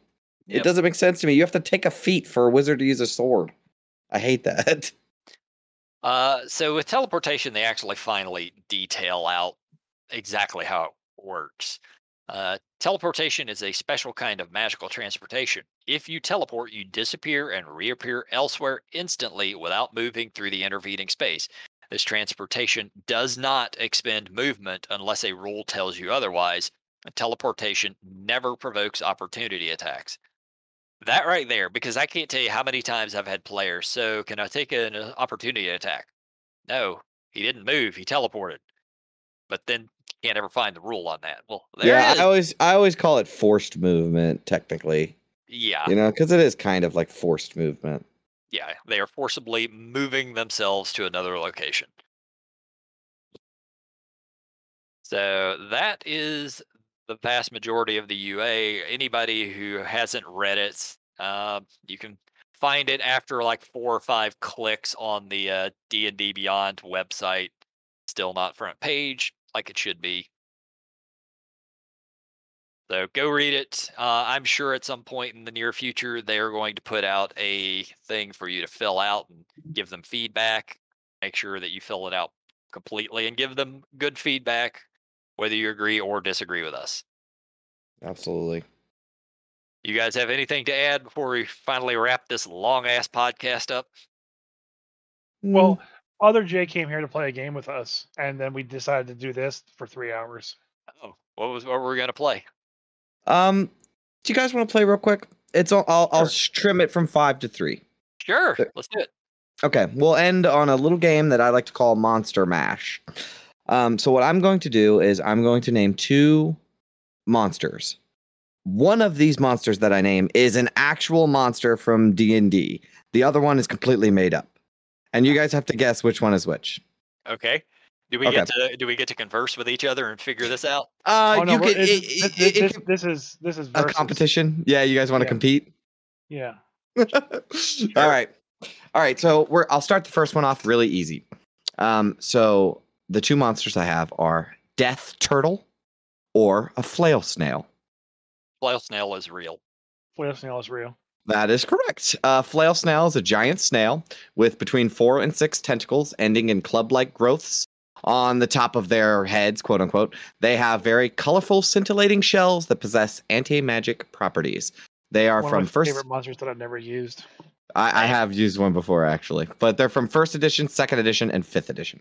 Yep. Death turtle will now be a thing though. Oh yeah. Okay. I'm taking notes. Death turtles. Okay. So okay, here's a good one. So a clubber or a bowler. I don't want to say the answer because I know Waples will just follow me. Oh, you know.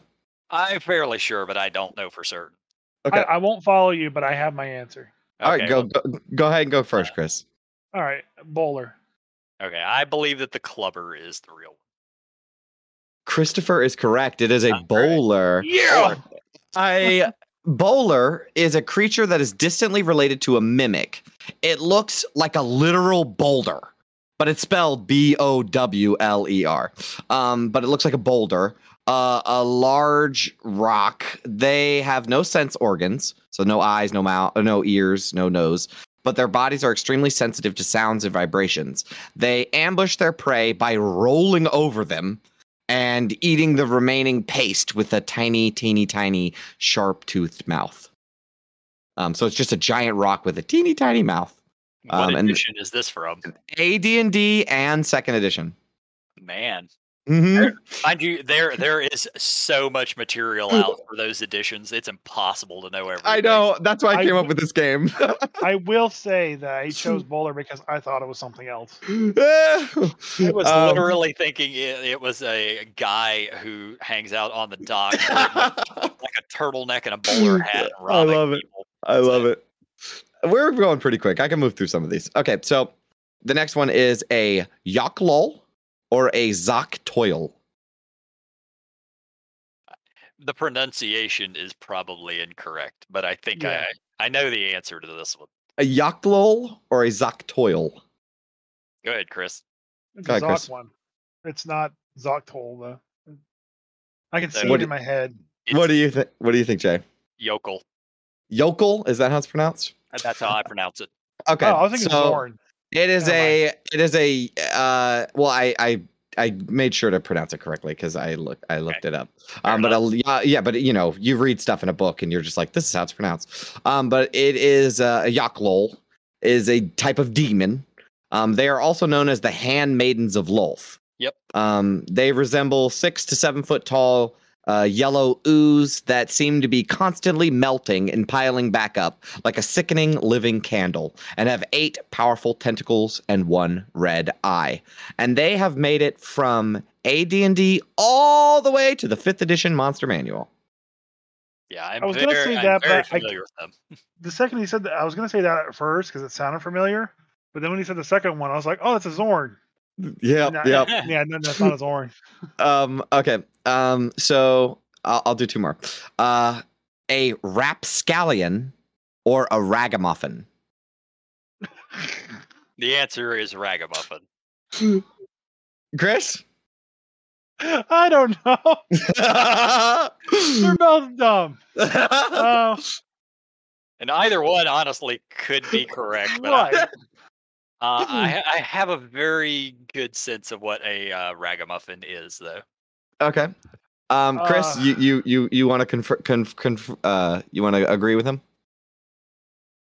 Yeah, I'll agree with Jay. Just as a guess.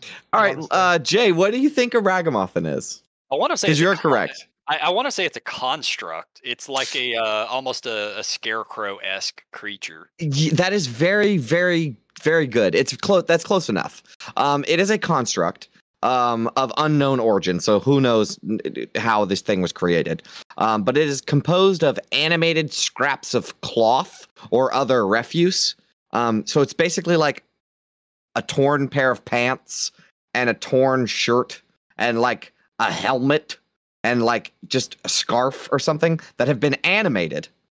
And they, in combat, they envelop their victims and attempt to magically dominate them, and use the victims' bodies to further their own mysterious schemes. So it's just like animated clothes, basically. I love it. Yeah, and that's from AD&D to 3rd edition. Yeah, because I have it in my head somewhere where I've seen the stats on this thing. Yep. Isn't this a fun game? All right, Rapscallion just sounds too general. I made it up. Yeah, once again, rapscallion. It's a dude hanging out by the docks in a turtleneck who Bowler robs. hat. That's a bowler. Yeah. We talked about that. Okay. So this is the last one. So it is a wolf in sheep's clothing or a stego centipede. Oh man. You know, I don't want to say it's the wolf in sheep's clothing because that sounds so dumb. It just sounds so dumb that it can't be real. So I have to go with the wolf in sheep's clothing. What do you think, Christopher? I am not gonna. I'm gonna go with Stego Centipede because Wolf in Sheep Clothing just sounds like it's something that's just too common. It's something that's Fey and fuck Fey. I'm gonna go with the dinosaur thing. It sounds like something a 3rd grader came up with and talked their parent into actually publishing it. Oh my gosh. Well, Whatever would- it is, it's not in 5th.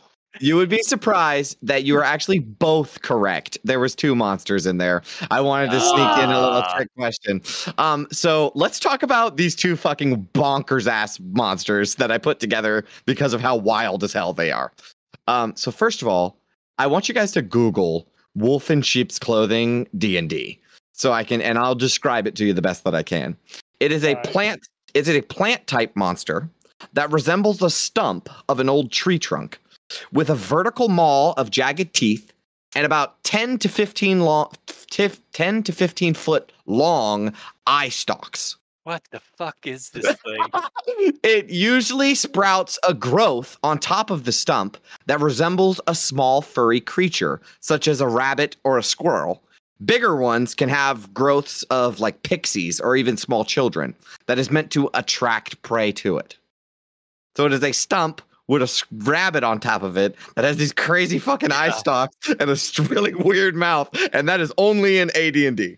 Yeah, the one I'm looking at looks like a stump with a Furby sitting on it. Isn't that so crazy? That's some Gary Gygax shit if I've ever seen it. Yeah. And the Stegocentipede is exactly what you think it is. It is a giant centipede with rows of spinal plates going down of it, like spiked giant centipede. And it has a ball-like club appendage on its tail. Oh, it See, almost I thought the looks opposite. I thought it was a Stegosaurus that was stretched With a super shitload of long. legs. Yeah. That's what I was expecting. And honestly, it kind of looks like a Bahir. Yeah. Huh. Yeah, but Stegocentipede. What's that edition from? AD&D. AD&D. Yeah, there's a lot of crazy shit from back then. Thanks, Gary Gygax. Yep. Well, that was my addition to our to the podcast. So next time I come on, I'll have a different game for you guys. Awesome. Well, that was a fun one. I enjoyed it, and we tied. So good job, Yeah. Labels. Good job. Yay! Making a death turtle right now. That's what he's been doing the past 5 minutes. Is just writing up the stats on this thing. That's amazing. Yeah, right, so guys. we definitely have to end it here. Yeah. All right. Thanks for listening. Goodbye. Bye, Craig. Bye, DMJ. Bye, Waypoint. Bye. Bye.